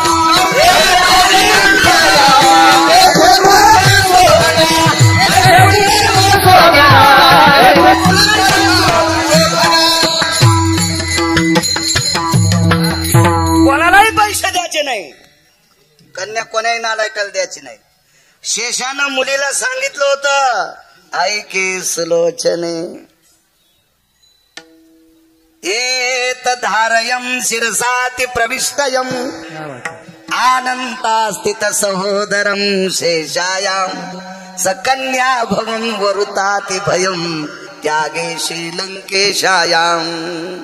शेष म्हणतो, हे मुली, राजा रावणाचं कुळ आपल्यासाठी पोषक नाही, करू नकोस त्याच्या मुलासोबत लग्न, हे शेषानं सांगितलं. पण सुलोचनेनं इंद्रजिताला स्वीकारलं, वैधव्य पत्करावं लागलं. शानी माणसं देत नव्हते कुठं बी. आणि असं वरपण पाहून तर पोरी नाही दिल्या पाहिजे. डेकोरेशन वाल्याला आम्ही एकदा पैठणच्या वारीला चाललो, वाऱ्याला जात असतो मी, वाऱ्यात कीर्तन घेत नाही, मग आपलं 12 महिने सुरूच आपलं चलत राहतंय, वाऱ्यापुरते मग कीर्तन नाही. परवानाच आपल्याला कोणतरी त्र्यंबकच्या वारीत एक जण म्हणला, मी इतके देतो. म्हणलं, मी स्टेजवर नाचणारी बाई आहे का, मला इकत घेतो का पैशांत सगळ्या, मला कशाला देतो म्हणलं इतके पैसे, मी त्र्यंबकला वारीला जात असतो, मला कशाला इतके पैसे द्याल तू, बाई गी आहे का घुंगरगणात बांधून नाचणारी, इकत घेतो का मला तू. गपचिकत बसलं, त्याला माहितच नाही किती ग्रह गेले म्हणून. वारीला चाललो तर आम्ही ते एक जणाच्या घरी, आम्हाला त्यानं चहा पाजला, घेत असतो काळाच्या नुसतं. एक जण म्हणला दूध घ्यायचं का, म्हणलं मी का बोके आहे का काय, नाही चहा घेत असतो. आणि पुन्हा काय कायचं, कपात घेता का कशात, म्हणलं बुटात दी, पण तो घातल्याला नसावा. हाय का काय काय आगाव फलते नियम होले म्हटायचे, कशात पेतून काय पेतून, बुटात पेतू का कपात पेत नाही कशात. आमच्या इथे ते शेजारच्या गावात माणूस होता एक रगील, तुम्हाला माहिती ते, त्यानं माझ्या सोबतलं दिवस, त्यानं कपात चहा पिणत म्हणून सगळ्याला कपात तूप वाढण, गरम गरम पुरणपोळ्या हे होते तिथेच. तर त्यानं ती पुरणपोळी कपातल्या तुपात बुडून खाऊ लागलो. मी त्याचा हात धरला, म्हणलं तुम्ही कपात चहा पित नाहीत ना. ते म्हणलं महाराज हे तूप आहे. आणि म्हणलं मग तूप दुधाचं होतं आणि चहा घासल्याटाचं होतं. आगाव नाटक येत नाही. या काळात किती इडपटपणा आहे का नाही आगावपणा करणं, याशी नियम नाही. वारकरी संप्रदायामध्ये हे बास्कळ नियम नाहीत. अशुभ ते शुभ होणे टाके, अशुभाला शुभ करण्याची ताकद वारकरी संप्रदायात आहे. हे कशाला भंडारे कोण पाहे, वीर विठ्ठलाचे गाढे शुभ होऊन टाके, इतकी ताकद या संप्रदायात. हे भंगारे नियम आपल्याकडे घ्यायचं काम नाही. सात्विक माऊली असावा, वारकरी असावा, गळ्यात तुळशीची माळ असावा, दारात तुळशी वृंदावन असावा. त्या बाईनं कन्या घुगऱ्या केल्या तरी आनंदाने खावा. 4 कोटीचं घर आहे. घराच्या भिंतीला पाहिल्याबरोबर सगळं पाकिस्तान दिसायले. औषधाला कोणाच्या गळ्यात माळ नाही. आणि बाईनं गावरान तुपातला शिरा केला पण चपला काढ्याच नाही. ती म्हणली महाराज आमच्या घरात किचन मध्ये वापरायची सुद्धा चप्पल आहे, 3,500ला आणलेली मालकानं. म्हणलं बाई अशी एखादी चप्पल आहे का महाराज घरी आल्यावर हाणायची. काय करायचंय डेकोरेशन, नालायकपणा काय नाही काय नाही. असो काय सांगू लागलो. लक्ष्मण सांगितलं, हा द्रव्य पात्र पाहून द्यायचं, कन्या कुळ पाहून द्यायची, मालकाचा पुरावा आहे. लक्षात घेतलं गरुडानं कोणी एखादं भंगिरे घेऊन जाईल. 3 दिवस गरुड आकाशात उपाशीच. गरुडा जी मालकीन बाई जी चोखबऱ्यानं घागरी नेले का. गरुड म्हणला आई साहेब घागरी नेण्याचं लांब सोडून द्या, आपण लिंबाखाली घागरी ठुल्यात असं त्याच्या मंडळीला कळाल्या. मंडळीनं चोखबऱ्याला सांगितलं लिंबाखाली घाणे. आणि ते लिंबाखाली भजनाला न गेल्यामुळं लिंबाला दुःख झालं आणि लिंब स्वतः जळून गेला. निष्पर्ण तो तरु झाला, त्याला पानच राहिलं नाही त्या लिंबाला. त्यावेळेला भगवान लक्ष्मी आई साहेबाला घेऊन त्या लिंबाखाली गेले. चोखा लिंब म्हणून प्रसिद्ध होता. आणि लिंबाच्या झाडात लक्ष्मीचा अधिष्ठान आहे, पिंपळाच्या झाडात विष्णूचा अधिष्ठान आहे. पिंपळ आणि लिंब एकत्रित उगला की लक्ष्मी विष्णू म्हणायचं, असं पुराण सांगते. पुराण शास्त्र आहे त्याच्या पाठीमागे. भगवान आई साहेबाला घेऊन गेले तर लिंबाला यथा विचारली. लिंब रडू लागला. गरुड बाजूला उभे होते. लिंबानं धाय मोकलून रडायला सुरुवात केली आणि देवाला सांगितलं, प्रभू सगळं माझं आई साहेबानं गरुडानं नासून टाकलं. सगळं माझं आई साहेबानं आणि गरुडानं नासून टाकलं. स्वर्गातलं अमृत शुद्ध करणारा वारकरी, स्वर्गातला अमृत शुद्ध करणारा वारकरी माझ्या सावलीला बसून भजन करीत होता. या दोघांना इथं घाण ठुली. तेव्हापासून चोखोबराने माझा त्याग केला, म्हणून मला जगायचंच नाही. मग चोखोबराय ज्या लिंबाखाली बसतात, तो लिंब जर इतकं त्यागाचं प्रतीक आहे तर चोखोबराय किती त्यागी असतील. गुरं वरून पोट भरणारा माणूस, रस्ते झाडून पोट भरणारा माणूस, पण नाहीच दुसऱ्याची संपत्ती स्वीकारली, म्हणून मालक पहिल्या कडव्यात म्हणतात, भक्त मनावे तयासी, भक्त मनावे तयासी, भक्त मनावे तयासी,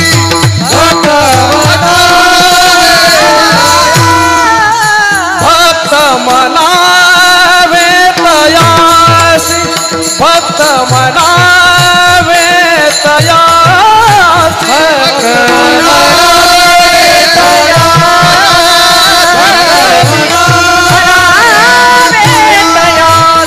लगुते जो आशा पासी,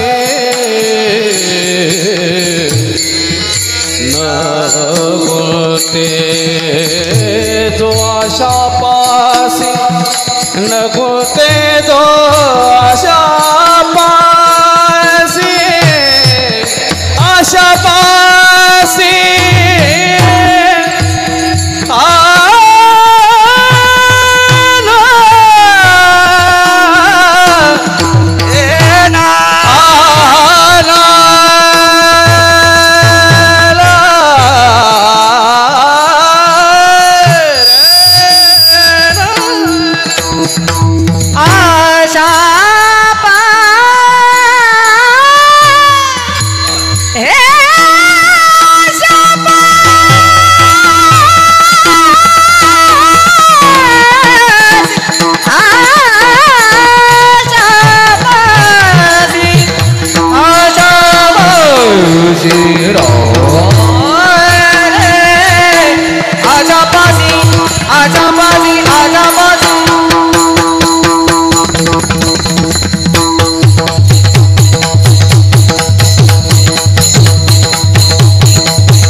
देवानं हिरे माणिक दिले असतील, काय नवल नाही जगताप काका.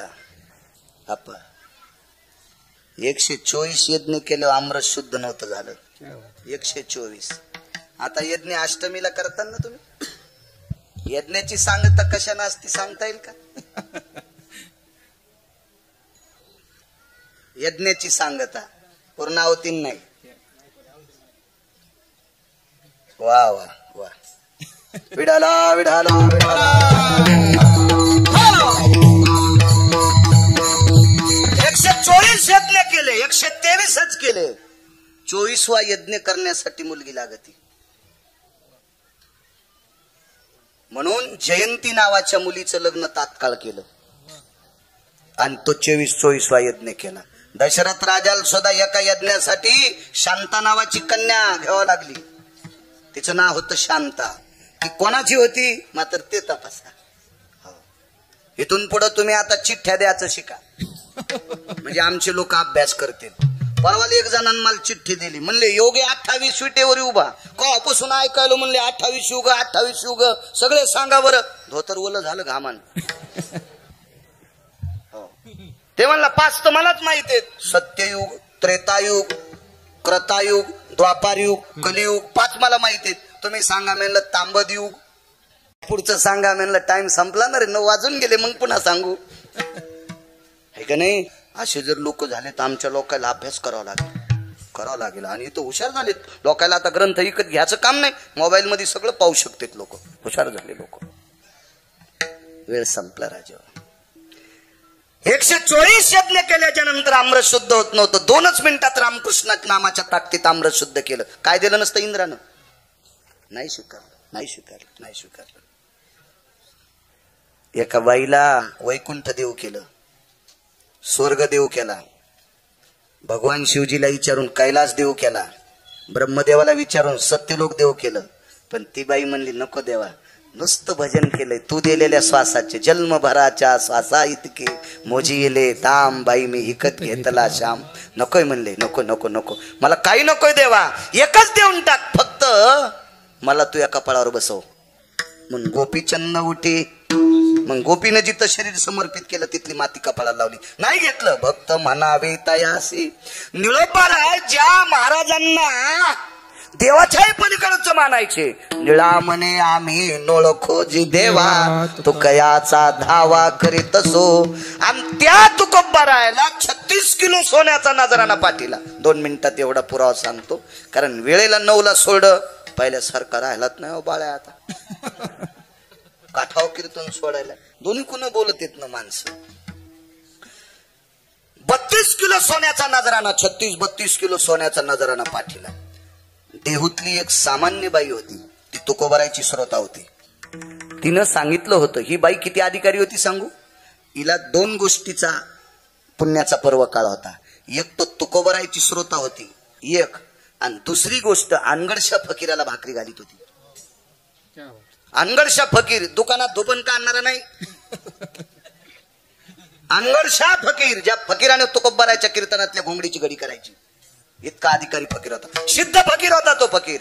त्या फकीराने चिमटा वाजल्याच्या नंतर पाऊस पडत होता. लाई लाई लाई ला लाई लाई लाई ला लाई लाई लाई ला लाई लाई लाई ला लाई लाई लाई ला लाई लाई लाई ला.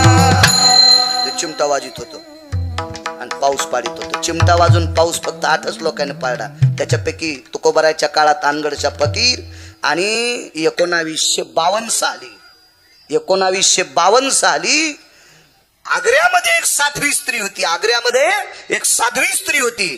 त्या साध्वी स्त्रीला स्वामी रामांची भेट झाली. स्वामी राम म्हणजे 1949 ते 51 शंकराचार्य होते. आणि शंकराचार्याच्या हातात आग्र्यातल्या स्त्रीनं तो चिमटा दिल्याच्या नंतर 27 दिवस पाऊस नव्हता. आग्र्यात पाऊस पडला. ती एक बाई अधिकारी होती. बाकीच्या पुन्हा घरी गेल्यावर पहा. अशा अनगडशा फकीराला भाकरी घालायचा योग त्या म्हातारीला. तुकोबारायची श्रोता होती तुकोबारायची. आणि तिला छत्रपती शिवाजी महाराजांचा गुमास्ता भेटला. कार्य कुठे निघाले म्हणे तुकोबारायला हे द्यायचे. छत्रपती शिवाजी महाराज रयतेचे राजा, स्वतःच्या 8 पत्न्या सोडून जगातल्या प्रत्येक स्त्रीला माय म्हणणारा राजा होता. छत्रपती शिवाजी महाराजांना धर्मपत्न्या 8 होत्या. नाव सगळ्यांना पाठ असावी. नुसत्या धर्माच्या नावानं गप्पा आणतात.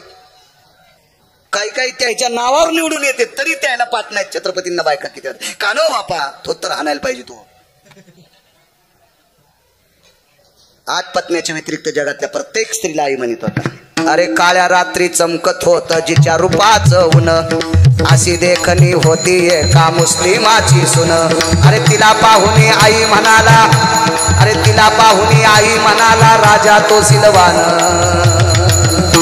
ते आनंदाने नाचत होती हिंदू मुसलमान, आनंदाने नाचत होती, आनंदाने नाचत होते हिंदू मुसलमान, आनंदाने नाचत होते हिंदू मुसलमान.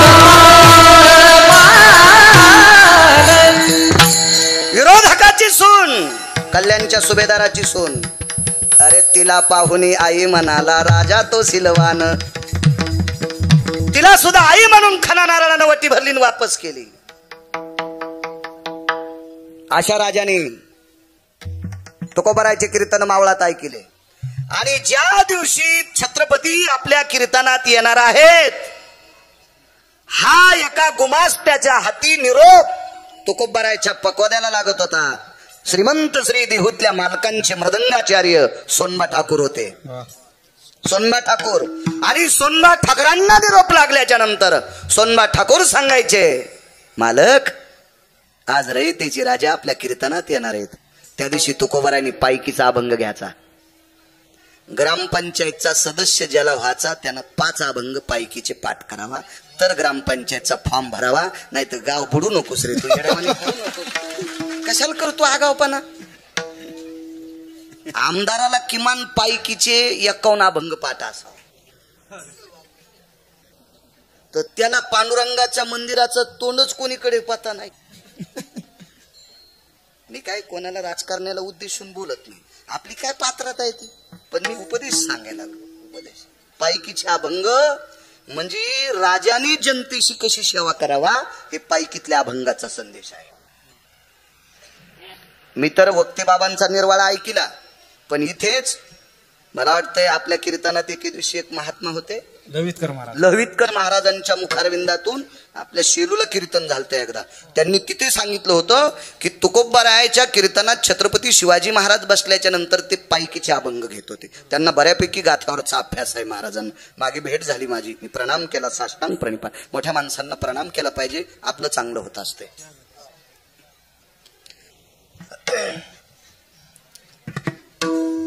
आणि म्हणून तुकोबा छत्रपतींच्या लक्षात होतं, आतली परिस्थिती तुकोबारायची मोठी जरी असेल तरी बाहेरची परिस्थिती तुकोबारायची सामान्य.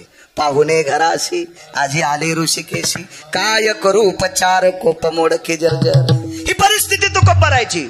म्हणून पण त्या म्हातारीनं गुमास्त्याला सांगितलं, बाबा तुकोबाराय सोनं घेणार नाहीत, सोने रुपये आम्हा मृतिके समान माणिक पाषाण घेणार नाहीत. शेवटचा पुरावा, शेवट घेणार नाहीत ते. पण गुमास्ताही हुशार होता, त्याला माहित होतं आपण जर तुकोबारायाकडे द्रव्य पोचविलं तर रयतेचे राजा आपली पाठ थापतील, पाठ थापतील, हे त्याला माहित होतं. अहो, चांगलं काम करणाऱ्या माणसाला किंमतच होती त्या काळात. म्हणून त्याने विचार केला आणि तुकोबाराय ज्या शिळेवर बसून भजन करतात त्या शिळेवर ते ताट नेऊन टेकलं. तुकोबारायानं शिळेवर बसायचं सोडून दिलं. आता तुझ्यावर बसून मी भजन करत नाही. तर त्यावेळेला शिळा रडत होती. वैकुंठवासी, विद्वत्तेतला सूर्य, ज्ञानाचा प्रकाश रंगनाथ गुरुजी परभणीकर म्हणायचे. आणि दुसरा एक मुद्दा, मी आमच्या परिसरात एक कीर्तन झालतं. महाराष्ट्राच्या मातीतले काशी विद्यापीठात पहिले आलेले 3 शास्त्री, महाराष्ट्राच्या मातीत काशी विद्यापीठात महाराष्ट्रात शास्त्री पदवी घेऊन आलेले पहिले 3 शास्त्री, तुकाराम महाराज महामुनी, जगन्नाथ अण्णा पवार, प्रल्हाद शास्त्री दैठणकर. आणि आपण नशिबवान आहेत बापू सोपान. आमच्या प्रांतात एक शास्त्री प्रल्हाद शास्त्री दैठणकर. आता किती असतील, पण महाराष्ट्रात पहिले 3 शास्त्री आले. हे 3 मी निर्वाळा त्यावेळेला सुद्धा ऐकिला. प्रल्हाद शास्त्रींचा की तुकोबाराय ज्या शिळेवर भजन करत होते त्या शिळेवर ते सोनं टेकल्याच्या नंतर त्या शिळेवर बसणं तुकोबारायांनी बंद केलं. मोठ्यांचा पुरावा सांगायचा, मोठ्यांचा. भंगिऱ्याचं सांगितल्यावर लोक मग मानित नसतील. साक्षी गाफील माणसाची सांगायची नाही, मोठ्यांची सांगायची. कोर्टात सुद्धा साक्षी येडपटाची घेत असतात का? ज्याच्या गोळ्या संपल्यात ते म्हणला याने याला आणलंय, मग ते म्हणले ते कस काय म्हणला, ते सकाळी गोळीच घेतली नव्हती म्हणले त्याला. अशाची साक्षी नाही, साक्षी मोठ्यांची असते. रंगनाथ गुरुजी परभणीकर म्हणायचे, मी पाहिले नाही, मोठ्या लोकांचं ऐकतोय. प्रल्हाद शास्त्री दैठणकर म्हणायचे, आता आहेत ते म्हणायचे तुकोबाराय त्या शिळेवर ते सोनं टेकल्याच्या नंतर शिळेचा त्याग केला तर शिळा रडू लागली. तर तुकोबारायनं तिचं स्पंदन ऐकलं आणि तिला विचारलं, का रडते? तुमच्यासारख्या महात्म्याने माझा त्याग केलाय, काय माझा जगण्याचा अर्थ आहे? तुकोबाराय म्हणतात, तू दुसऱ्याच्या धनानं बाटलीनं, तू दुसऱ्याच्या धनानं बाटलीनं याच्याकरता मला तू आवडत नाही. मी पवित्र कशी होईल? मग तू इंद्रायणीचं स्नान कर. आमचं एक पाहुणे 5-25 पुस्तकं वाचलेत त्या रुमण्यानं. येडगळे देन नालायक येते. ते म्हणलं मी 200 पुस्तकं वाचलेत. शिळा कुठं रडत असते का? मी म्हणलं तू असेच भंगिरे पुस्तकं वाचलेत. या पुस्तकाच्या बळ्यावर तू फक्त पप्याची माय जगी जाय. या तू या पुस्तकानं बाकीचं काय होत नाही. मागच्या आठवड्यात आपल्याला एक भेटलं, एक मला म्हणलं मी ट्रकभर पुस्तकं वाचलेत. म्हणलं मग तू एखादं पुस्तक आहे का त्या पुस्तकाच्या ज्ञानानं ढग आल्यावर पाऊस पाडेवर हा ते पडत नाही मग उचल म्हणलं रूम नाही. कशाला सांगायला हे करता? डोळ्याचा खराब आहे नाही पुस्तकं वाचण्यात. चष्मे बदलावं लागलेत, महिन्याला काच बदलायचे. कशाला भंगारी पुस्तकं वाचवायची? गाथा वाचा, ज्ञानेश्वरी वाचा, पुराण वाचा. पाहावे पुराणी तुका म्हणे नाही, तुकोबराने पुराणाला किंमत दिली आपण. हो, पुराण वाचा, शास्त्र वाचा, वेद वाचा. हा संप्रदाय ऋषी प्रणित आहे, वेद प्रणित आहे, मुनी प्रणित आहे, शास्त्र प्रणित आहे, पुराण प्रणित आहे, भंगिरे प्रणित नाही. संप्रदाय मोठ्यांचा संप्रदाय साक्षी मोठ्यांची मानल्या जात असते. असो, शिळा रडत होते, जा म्हणे शुद्ध होऊन ये. आता शिळेला कोणी उचलून नेईल? पण त्या शिळेला सुद्धा स्पर्श तुकोबरायचा होता. त्या शिळेनेही संकल्प सोडा, निष्ठावंत वारकऱ्याचा संग माझ्या जीवनात आहे, त्यांचा स्पर्श मला आहे. या स्पर्शाच्या पुण्याईचा संकल्प सोडा. आणि शिळा उडाली आणि इंद्रायणीच्या डोहात बुडून शुद्ध होऊन शिळा आली. महाराज, सोन्याची परात तर स्वीकारलीच नाही, पण शिळा शुद्ध झाल्याशिवाय तिच्यावर बसले नाही. ही तुकोबरायची वागण्याची पद्धत. म्हणून भक्त म्हणावे, तयाशी नगुंते जो आशा पाशी अहंकार निरशिला. मंबाजीनं मारलं तरी पाय दाबले, अहंकार निरशिला. झोळीत शेण टाकलं, योगी पावन म्हणाचा, साहे अपराध जनाचा. विश्वरागे झाले वनी, संती सुखी भावे पाणी. तुम्ही तरुणी विश्वतारा, ताटी उघडा ज्ञानेश्वरा. अहंकार निरशिला.